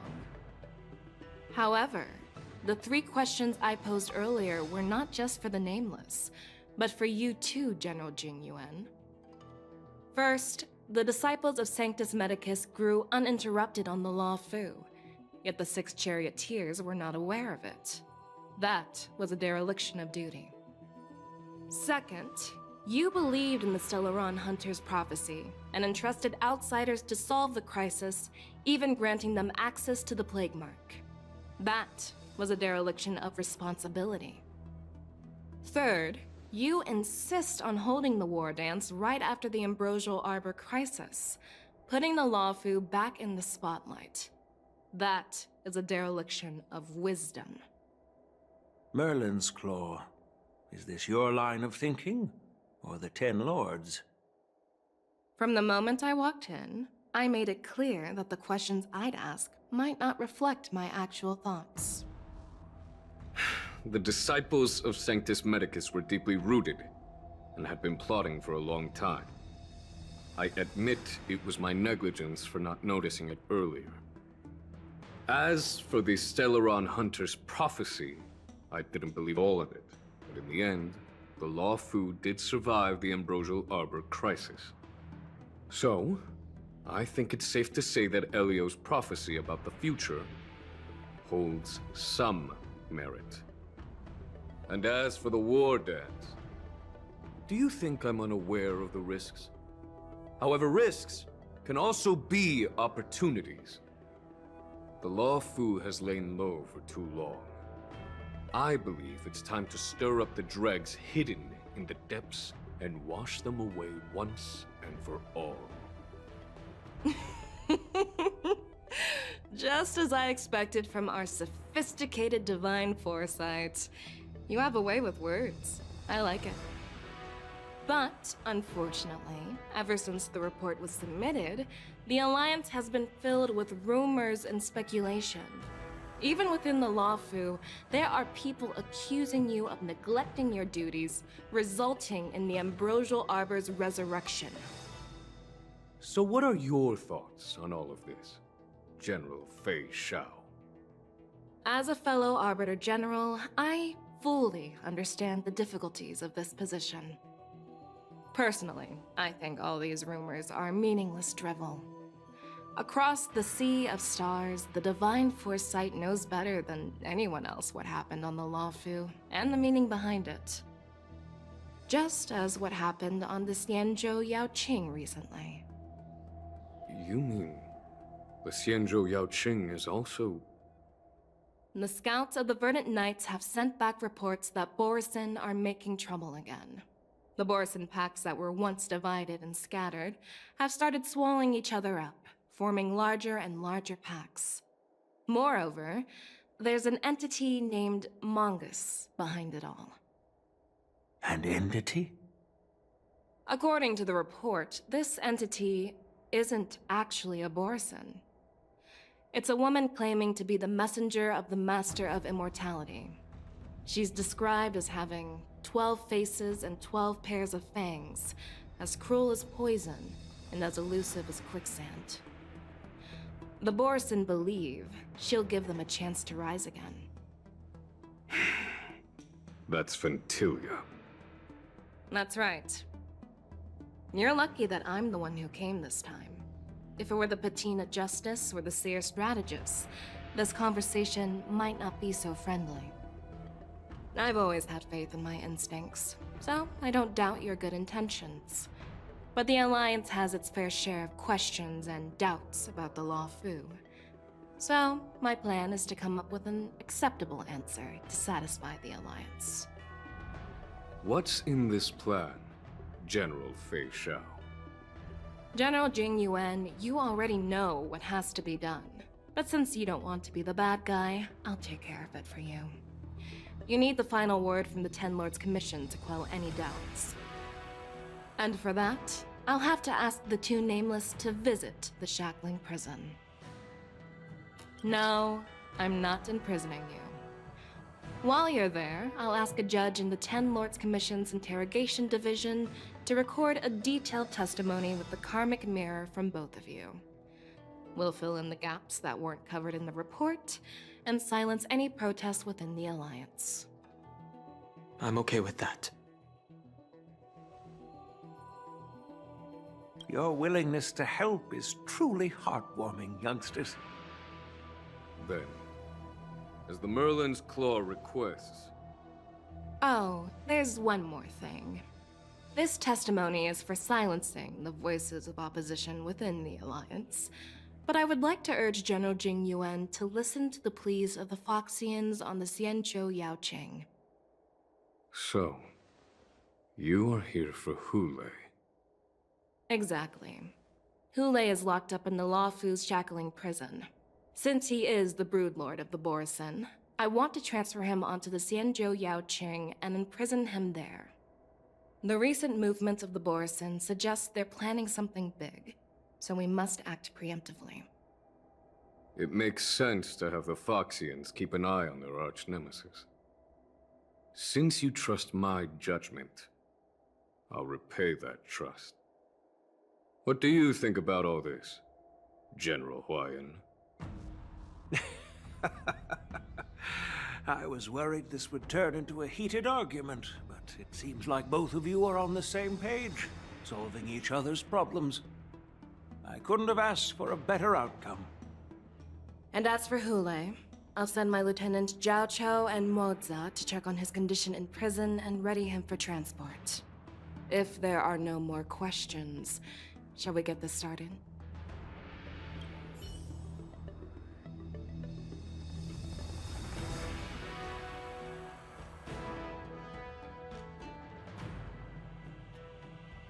Do you actually believe in the Stellaron Hunter's prophecy? No, I don't. That's why I'm here. To prove that the prophecy is not real.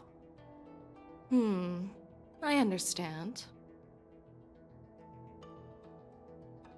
You're definitely a unique individual, just like Huayan said. I hope you'll walk alongside the Rainbow's path as a friend. Well, I'm glad we managed to talk this out. I'm really sorry about all this. But the testimony in the shackling prison won't take up much of your time. I'll call for a messenger to take you to the interrogation division. You just need to give your testimony, and then you can head back. So no need to worry. As you wish, General.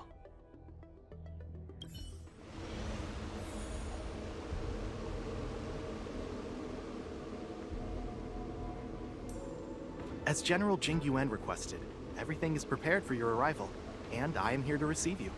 The judges at the Interrogation Division also know your purpose in coming. The shackling prison. I didn't expect to be back here after all these years. Danheng. Don't worry about me. If you're ready, I'll open the gate for you.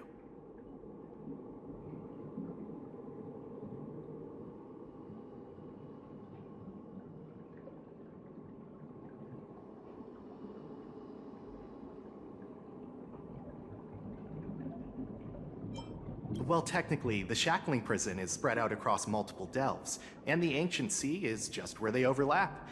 Please, come on in, dear guests.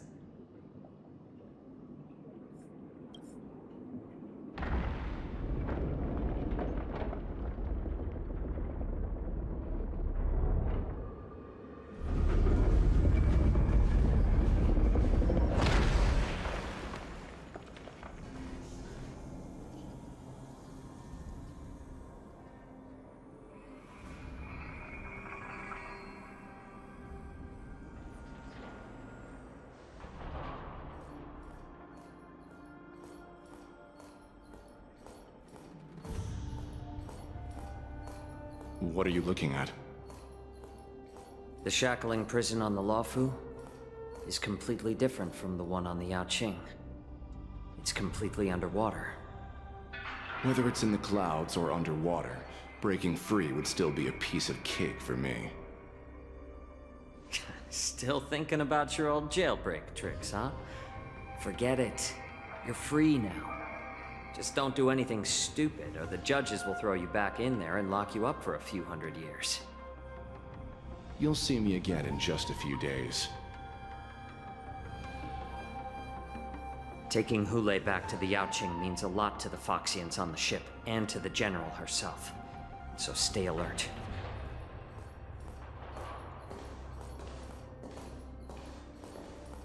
Guests, my name is Shui Yi, and I'm here on orders from the Incarceration Division of the Ten Lords Commission. We're Jiao Cho and Moza. General Fei Xiao sent us to extradite the Borisin criminal Hule to the Yaoqing.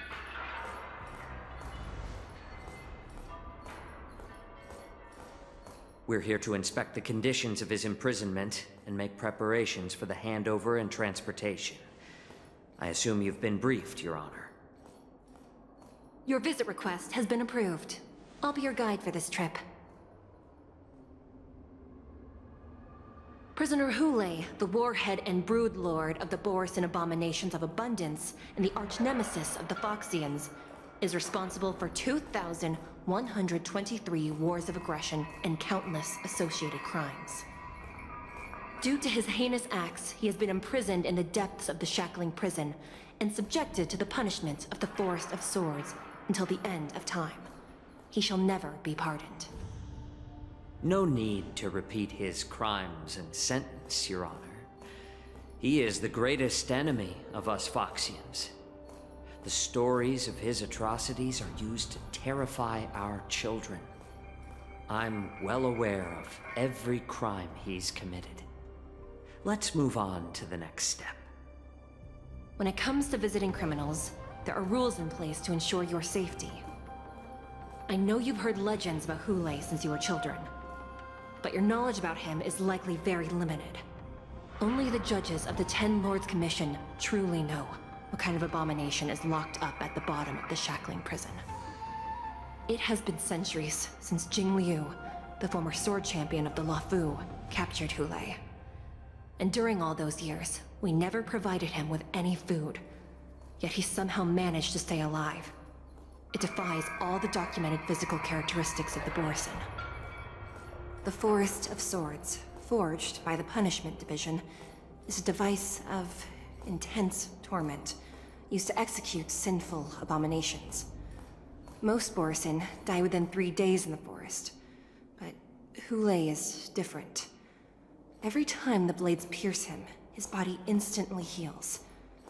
Despite the brutal punishment, he somehow manages to survive. The complex rules are there because of his abnormal characteristics. Do you understand now? I apologize for any offense caused. Please continue, Your Honor. I've given you the instructions regarding Hule's visitation. Please make sure you read them carefully.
And please, take this pellet before proceeding.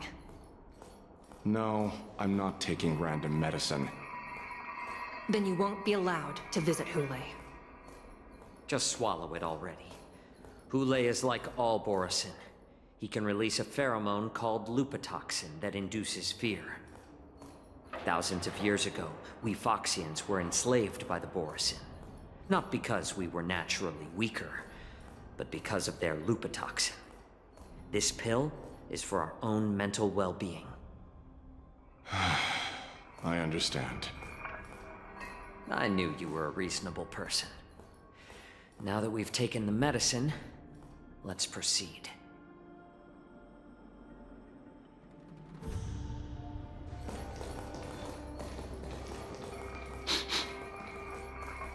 Your Honor. What is it? No. Never mind. Maybe I'm just imagining things. Let's keep moving.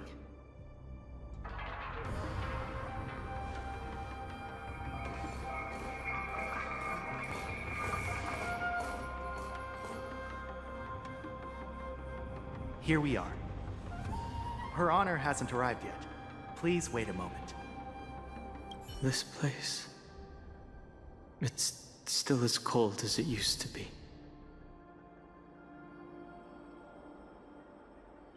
Sorry, I was just reminiscing about some unpleasant memories.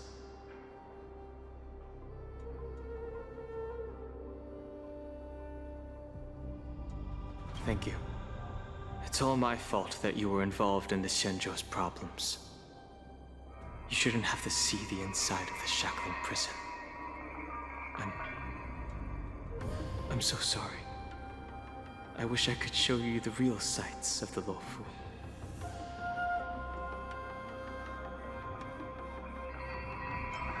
Sorry, I was just reminiscing about some Thank you. It's all my fault that you were involved in the Xianzhou's. I wish I could show you the real... The 6 charioteers might have more power over the rest of this Xianzhou ship. But here, in the shackling prison, is the judges of the 10 Lords Commission who call the shots. The judges will use a complicated interrogation device called the Karmic Mirror. It accurately tracks every physiological change during questioning and records it. Therefore, the judgment made here will be sufficient to convince the other administrators of the Xianzhou. At least they won't attempt to challenge the conclusions. Perhaps that's why Fei Xiao insisted that we come here. Okay. But watch your step. This place is not like the others.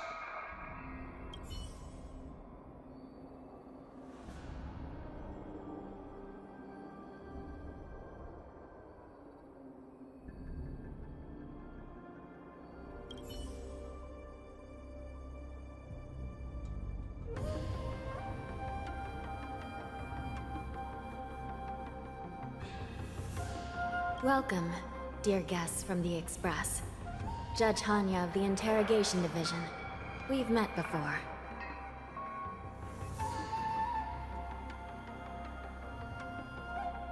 Glad to meet you again. Please allow me to express my gratitude to you again for subduing the demons in the Fixtral Garden. Looks like while March 7th and I were clueless, you already made many friends on the Xianzhou Luofu.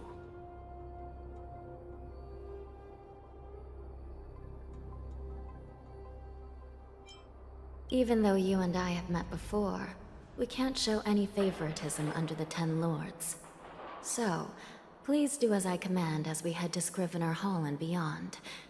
Don't do anything without my permission. This is not a place for ordinary mortals. You and Mr. Danheng, please come with me. Please lead the way, Your Honor. Please let me activate the mechanism before we all move forward. And please, watch your steps.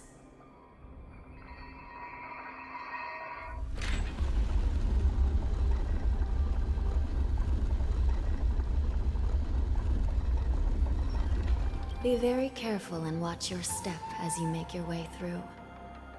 The terrain inside the shackling prison is treacherous. One wrong move, and you could end up plunging into the depths. And if you're really unlucky, you might be frozen solid or burned to a crisp before anyone can help you. But with your skills, I don't think you need to worry about that.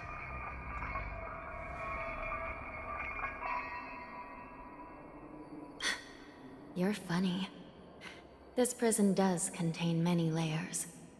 We even brought in Videodora Icor line craftsmen to introduce the ingenuity of delve enchantment. What you're seeing now is just one part of the shackling prison. Perhaps.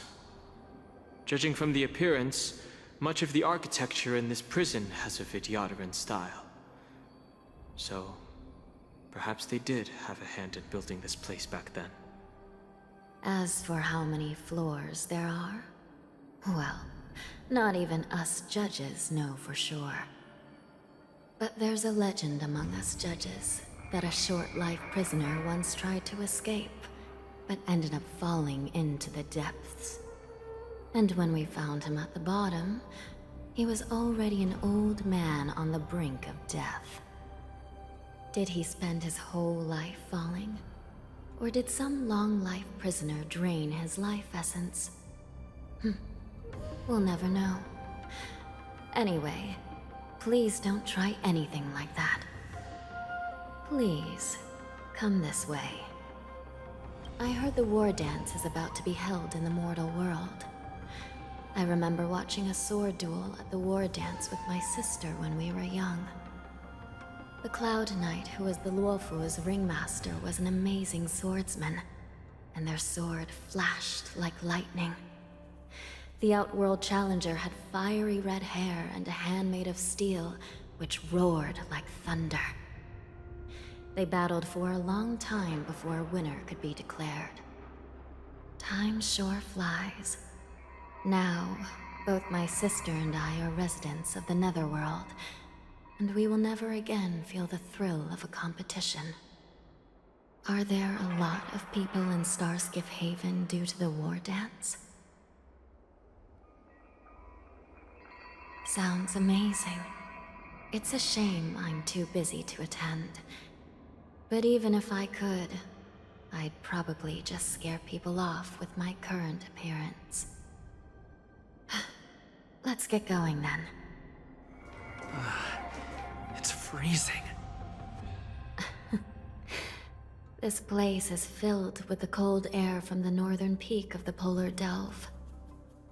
Even the toughest long-life species would have a hard time enduring this. Did you hear something just now? Let me check it out. Ugh, what an eyesore. This place is packed with boxes and crates. These crates, they look oddly familiar.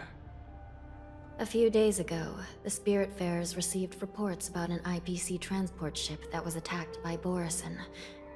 Then, a bunch of those abominations were dumped into this place. I had a feeling there would be trouble during the war dance, but throwing both the pirates and the cargo in jail? That's a new one.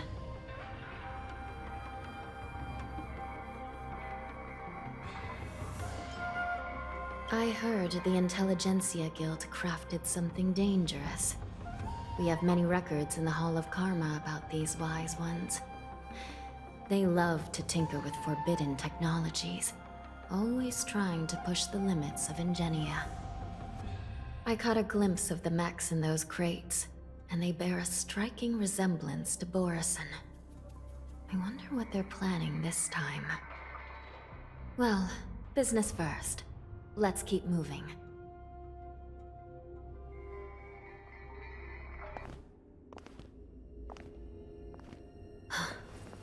Strange.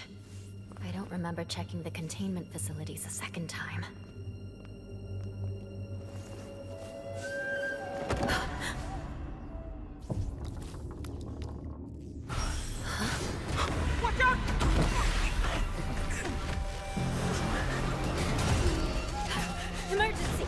All wardens prepare for action! Emergency! All wardens prepare for action!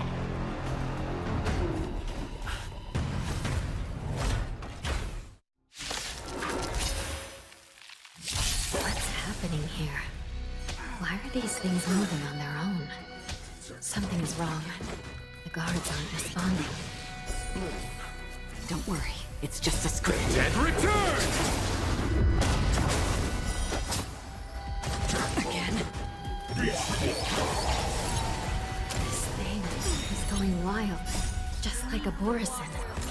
Looks like we're on our own for this one. To betray my customers, I charge extra. Still waters of oblivion. I weep for the departed. It too shall fall. Ill fate descends! Destined for oblivion.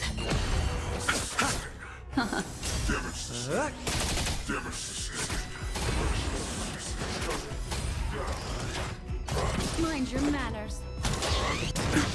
On the still waters of oblivion. But how is this even possible? The Spiritfarers follow the protocols, cutting off power to the mechs and sealing the crates. How could these mechs still start moving? It's just like what happened in the Artisanship Commission before. These goods went haywire and attacked everyone in sight.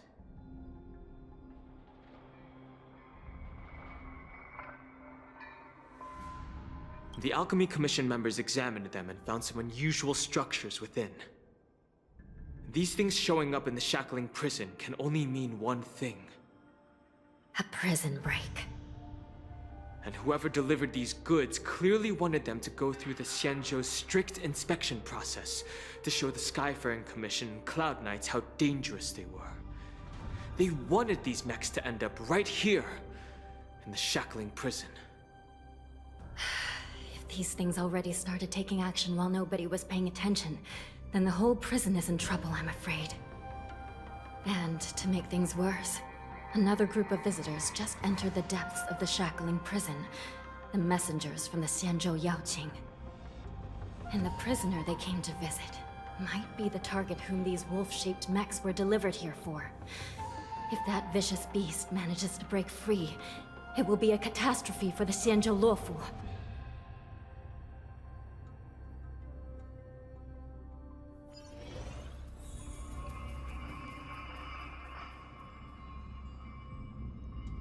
Here we are. Have we arrived already, Your Honor? Shouldn't there be a cage here? The most notorious felons are locked away in the solitary delves, deep down in the prison. Those delves can't be opened without proper authorization. The blue bird paves the path, and the Stygian lanterns illuminate it. Help me light up these lanterns, and the way to the bottom of the shackling prison will reveal itself.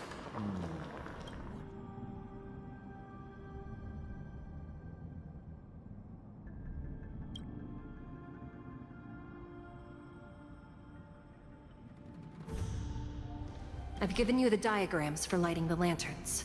Please take a look.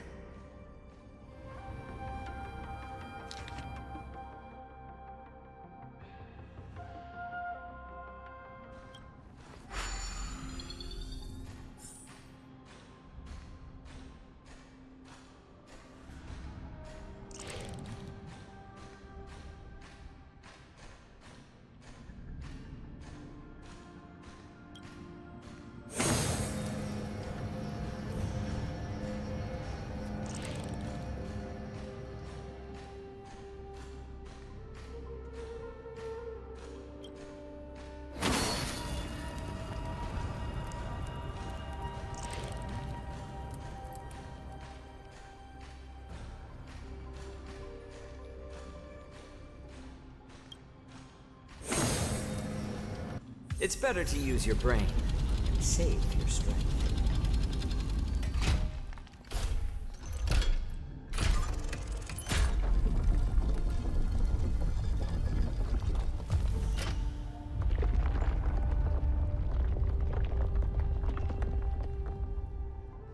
The path is open. Once we descend to the bottom of the prison, please do not do anything reckless. Inside the delve behind this door is the greatest enemy of the Foxians, Hule.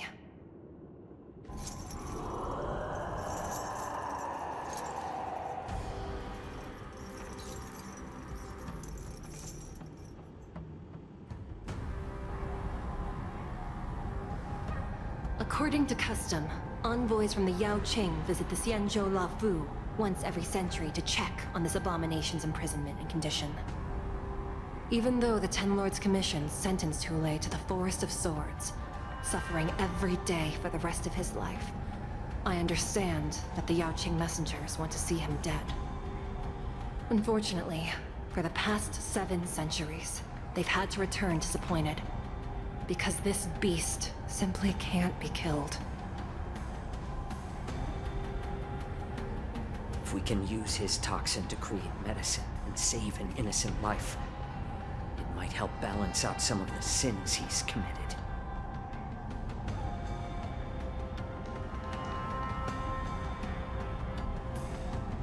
Could you be the key to a cure for the General, Hule?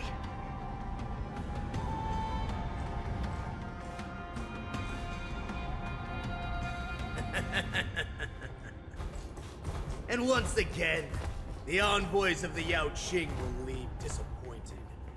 However, I won't say the same for me and my brothers. Who's there? I'm just a humble counselor of the Rhino Hound Pack. You can call me Mock Talk. Wardens, intruders on the lowest level! Send reinforcements! Nobody will hear you here, at the bottom of the shackling prison. Thank you for opening up the prison for us, Your Honor. We'll take it from here. No wonder I kept smelling that familiar stench. So it wasn't just my imagination. Do your thing, Morza. We mustn't let these abominations get any closer! Detestable things. There are too many of them. Once we were inside the shackle, we found soldiers available for us everywhere. Beneath the waters lies an endless abyss. The dead return! Your season. Bloom. Repay. To betray my customers, I charge extra. I suggest you surrender now. Of course, I'll still kill you. But I promise it'll be swift. Receive divinity. Destiny's hand How about has letting truly the enemies? blessed Since me. you're already here, why not have a meal before you leave? The dead return! Ill fate descends. Beneath the waters lies an endless abyss.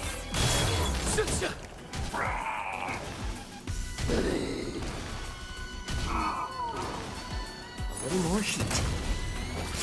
How presumptuous! Die now! Leave if you can, Morza. It's not time yet. Bloom. Since you're already here, why not have a meal before you leave? The dead return! Ill tidings manifest. Beneath the waters lies an endless abyss.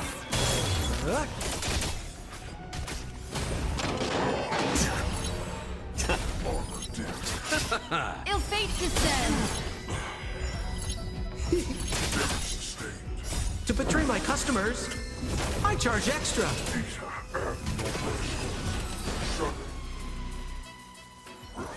Guard the gate! They can't be allowed in!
a long time. Boy, welcome back.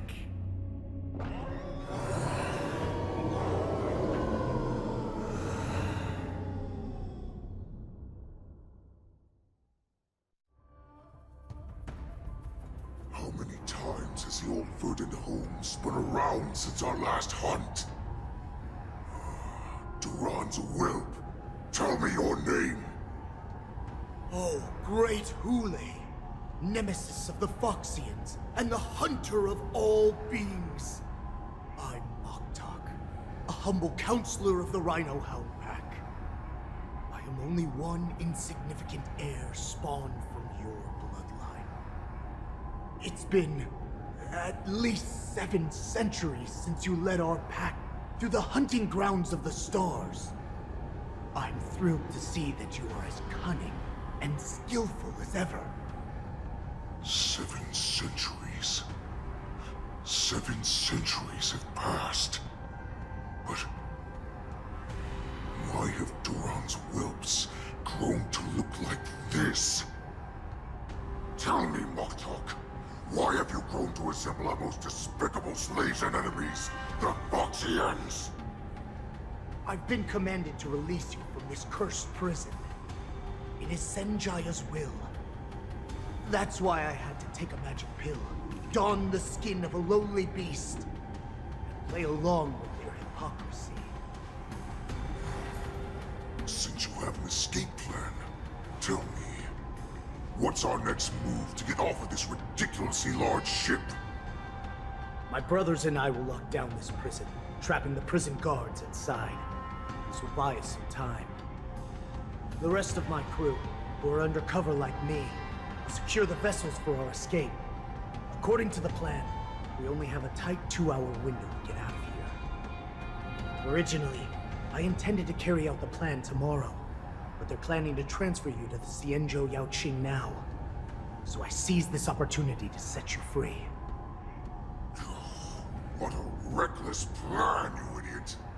Even if we manage to get the ships, our chances of escaping are slimmer than a Foxian slipping through my claws! But we have no other choice. The angel serving under the Master of Immortality sent me with a message. Only your return will end the prolonged divisions among the Borisin. Every one of my crew is ready to lay down their lives if it means setting you free.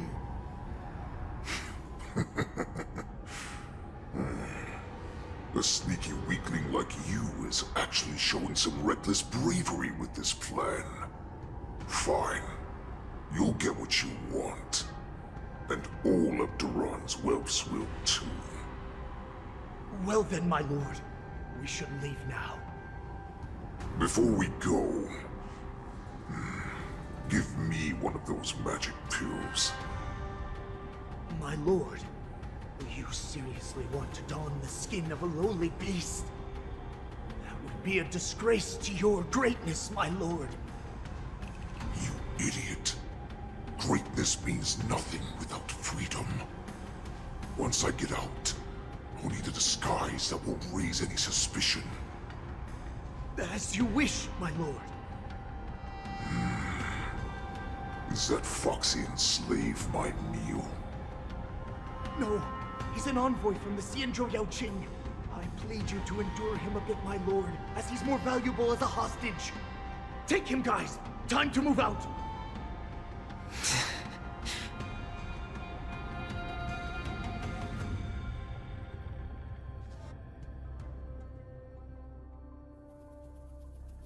Madam Hanya, the wardens in all areas are regrouping.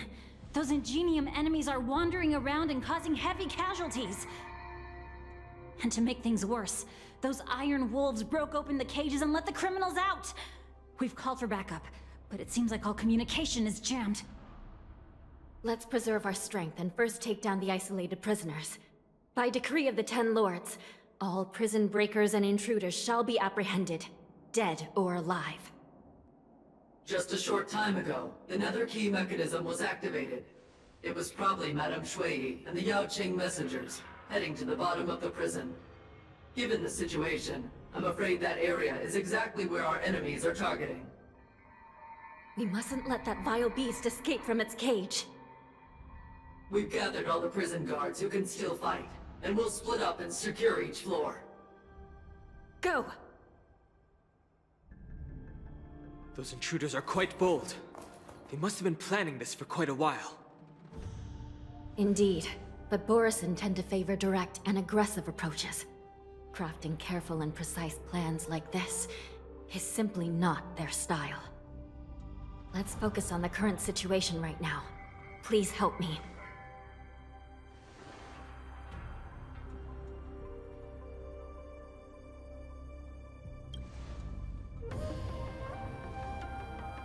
What's the fastest way to the bottom of this prison, Miss Hanya?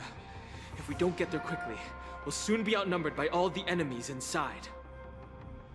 We'll have to bend the rules. Please, follow me. Prisoners must remain in place in a phase By decree of the Ten Lords, all prison breakers and intruders shall be apprehended, dead or alive. Yes, ma'am! Hold your position here. Yes, ma'am. We need a few tools if we want to reach the bottom quickly. Follow me to the next floor. The path is cut off. Someone must have altered the mechanism. No matter. It'll just require a bit more work to get through. Some Spiritfarers occasionally use ingenia from the Artisanship Commission to navigate the treacherous terrain here. Normally, using devices like the shifting screen is strictly forbidden, as they could help prisoners escape. But, given the urgency of the situation, let's just ignore the usual regulations. The Nether Key has been activated. I hope we're not too late. Hang in there, sister.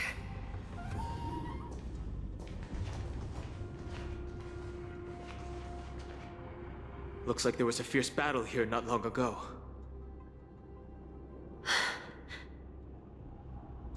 The gate to the prison delve is wide open. Hulei has managed to break free. Where are the Yaoqing messengers? And where's my sister? Are they still alive? Let's look around. Maybe we'll find some clues.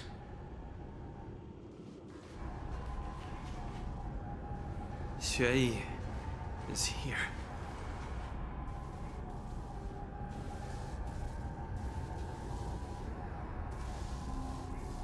Miss Xueyi briefly sacrificed herself.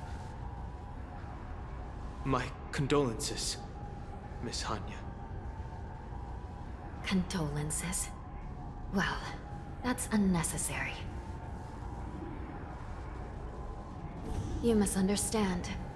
Thanks to the Ten Lords' blessing, my sister turned into an ingenium centuries ago. Dying and returning as just a soul to the Hall of Karma's document office has become a routine for her. While I'm not keen on seeing her throw away her body like it's some replaceable part, but...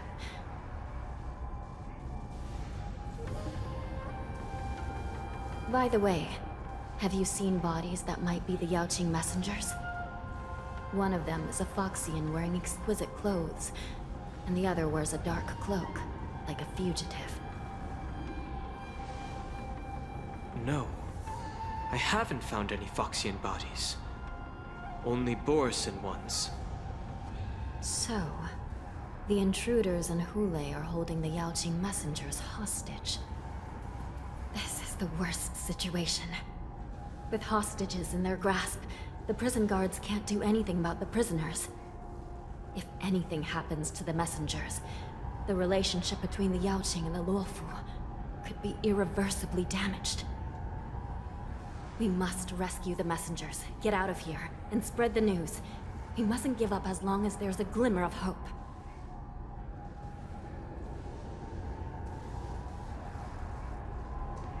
What have you found, Miss Hanya?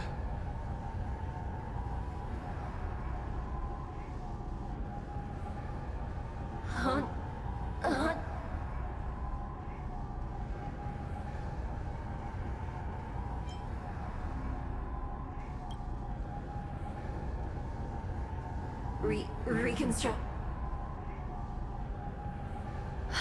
It's my sister. Looks like her soul hasn't returned to the Hall of Karma yet. At such a critical moment, her death can give us information that we can turn into an advantage. Let me see. The damage isn't too bad. If I can fix it up, my sister will have a temporary body.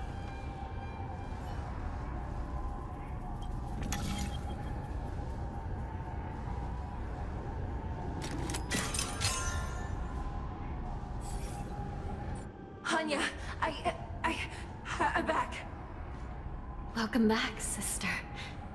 I don't know what kind of expression I should have at a time like this. Happy? Tears of joy? Forget it. I'm used to you coming back in all sorts of forms.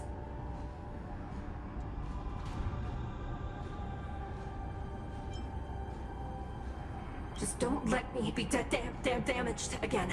I'll lose my memories. This side crane can't hold all of me. Sister, what did you see when you were killed?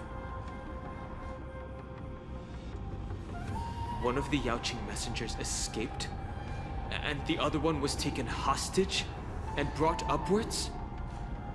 Besides the Borison, there were other intruders. Invisible. Invisible intruders? What does that even mean? How many conspiracies are tangled up in this mess? Do me a favor, sister. The intruders have cut off all communication between inside and outside the prison. And now you're the only person, the only bird, who can slip out undetected. Make sure you deliver the news to the outside world. I understand. Please be careful, sister. You are different from me.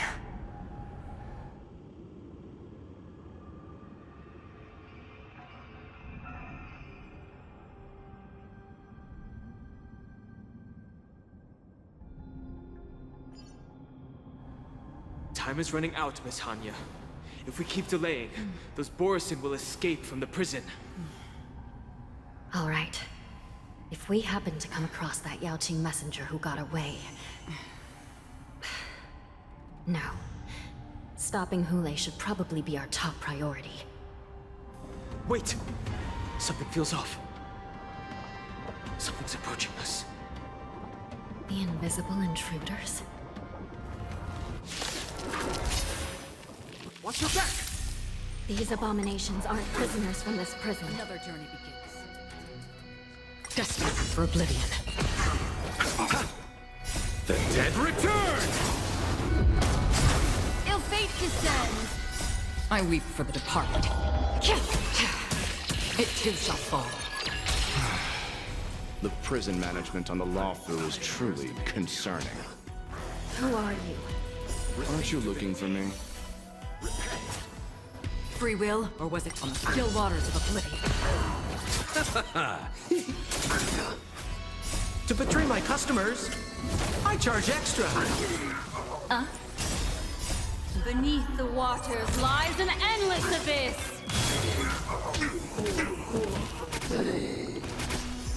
Just focus on the fight.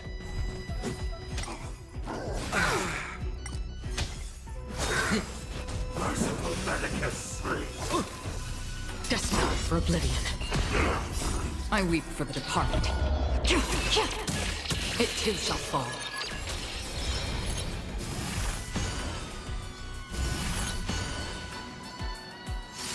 Bloom. The dead return!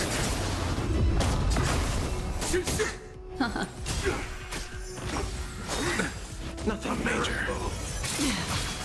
On the still waters of oblivion. Beneath the waters lies an endless abyss! Receive divinity.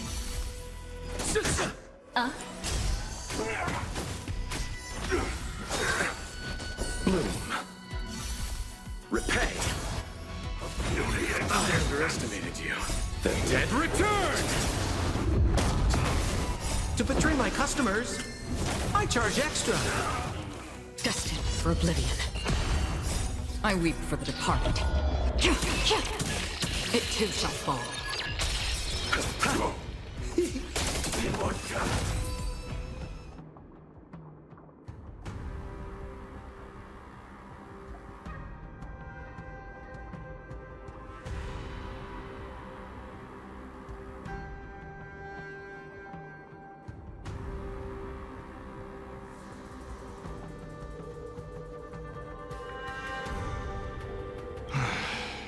The prison management on the Lawfu is truly concerning.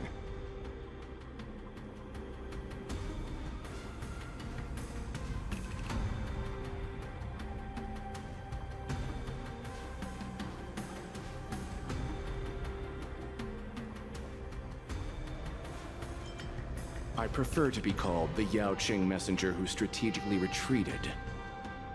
At least 2 different groups of intruders infiltrated here. The wolf cubs and these Mara-struck soldiers.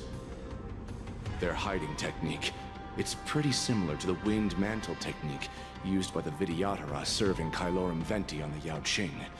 What do you think? Well, never mind if you don't have any clues.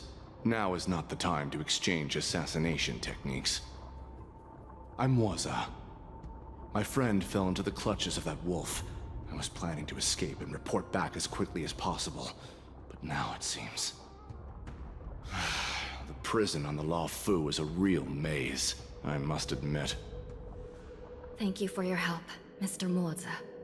We'll do our best to ensure your friend's safety. No, you can do nothing for him now, and you shouldn't be focusing on his safety at the moment. Your friend is in Hulei's clutches, and you're just going to leave him behind? Look, I'm the Yaoqing General's guard, not his. I've seen how that giant wolf fights, and there's no way. Trying to save my friend will only get us killed.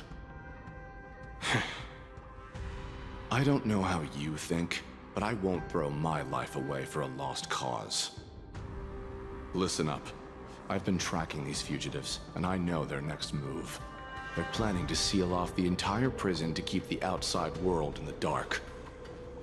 The worst-case scenario, we are all killed by that giant wolf, and the shackling prison is sealed off. No one will know about us or about their escape until it's too late. And the best-case scenario...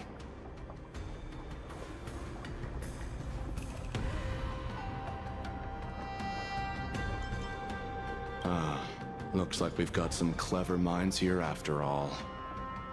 The best case scenario would be, we seal the gates and trap the enemy inside with us. We can't let that monstrous wolf escape. Hopefully, someone will eventually notice that something is off and come to help. As for whether we'll still be alive by then, it's not something we should think about. You sure have a way of comforting people, Mr. Morza. As a person of the Yaoqing, I've always searched for something meaningful to give my life to. I have to make it out alive. My companions are waiting for me. As a netherworld dweller, I've already died once.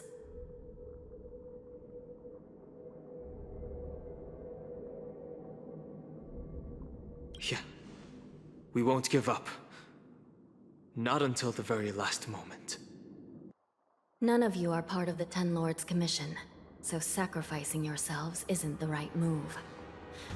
As a judge, it's my responsibility to guard this prison, and if someone should step up to stop Hulei from escaping, it should be me, not you. Once we reach the gate, I hope you'll help me seal it. After that, I'll do everything I can to fight the Borisin, and you find a safe place to hide and wait for reinforcements. Now, let's proceed upward. We must seal the entrance before the Borisin fugitives get out.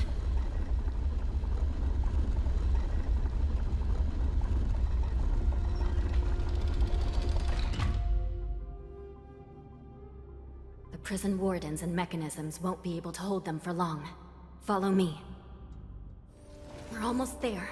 The gate is just ahead. There are many fugitives.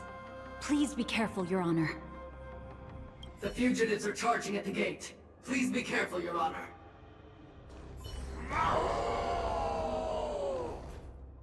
I will hold them back. Don't let Hule escape.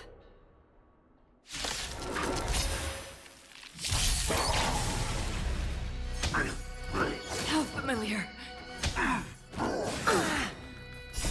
Beneath the waters lies an endless abyss. Receive divinity.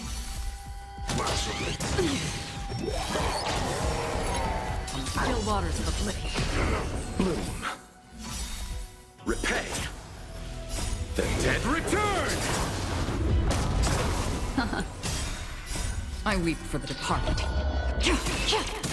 It too shall fall. Destined for oblivion.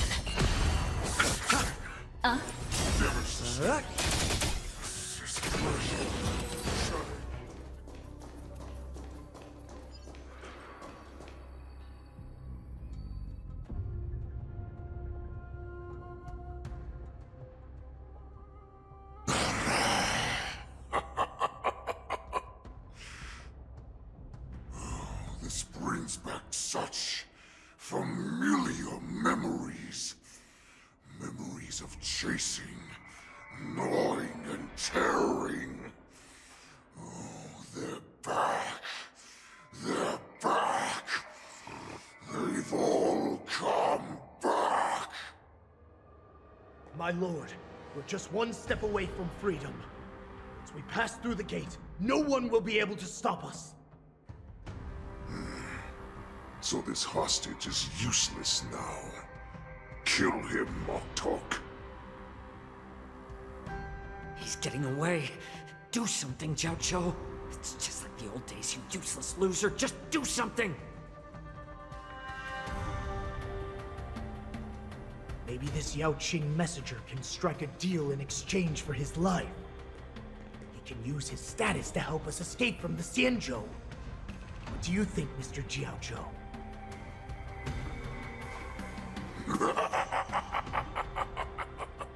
Oh, just look at you. Fallen so low during my absence.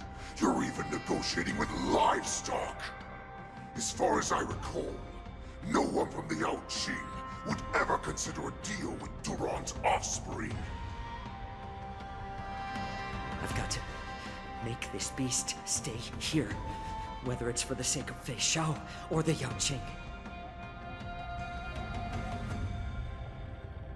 Deal.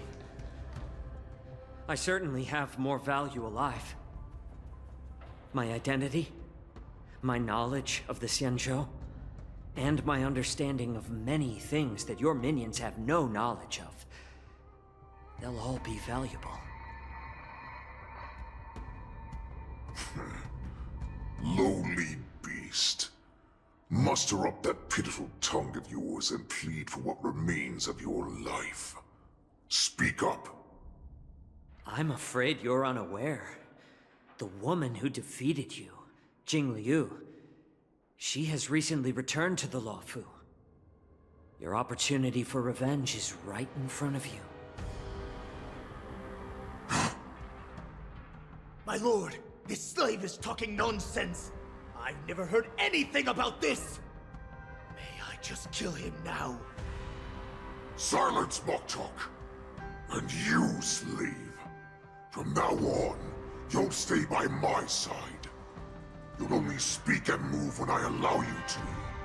Otherwise, I'll dismember you from head to tail, inch by inch. Got it? But, my lord... We must stay here for some time, Moktok. Fear not. Because once I step out of the prison, it's the people of the Xianzhou who should tremble in fear. I'll show them what true calamity means. Now, Duran's whelps, follow me!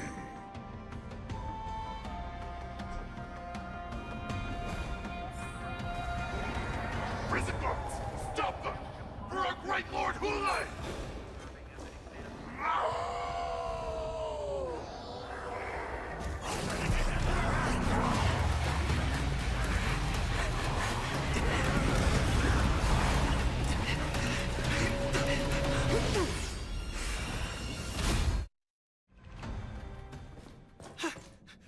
Report! After we lost contact with the shackling prison, we received a message from a Psycrane. The prisoners have revolted, and the criminal Hule is nowhere to be found! What about the Yaoqing messengers and the Nameless? No news at the moment. We're trying to restore contact with the shackling prison as soon as possible. I see. You're dismissed.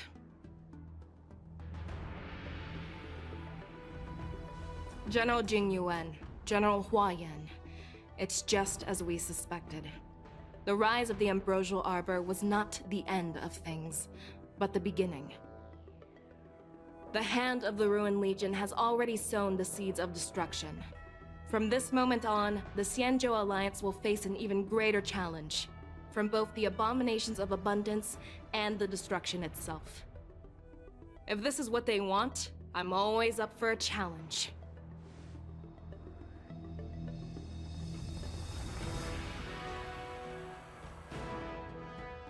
As the Marshal Special Envoy, I'll dispatch the Lawfu Cloud Knights to pursue Hule myself. Looks like the hidden dregs have finally come to the surface. And as I said before, it's time to wash them away, once and for all.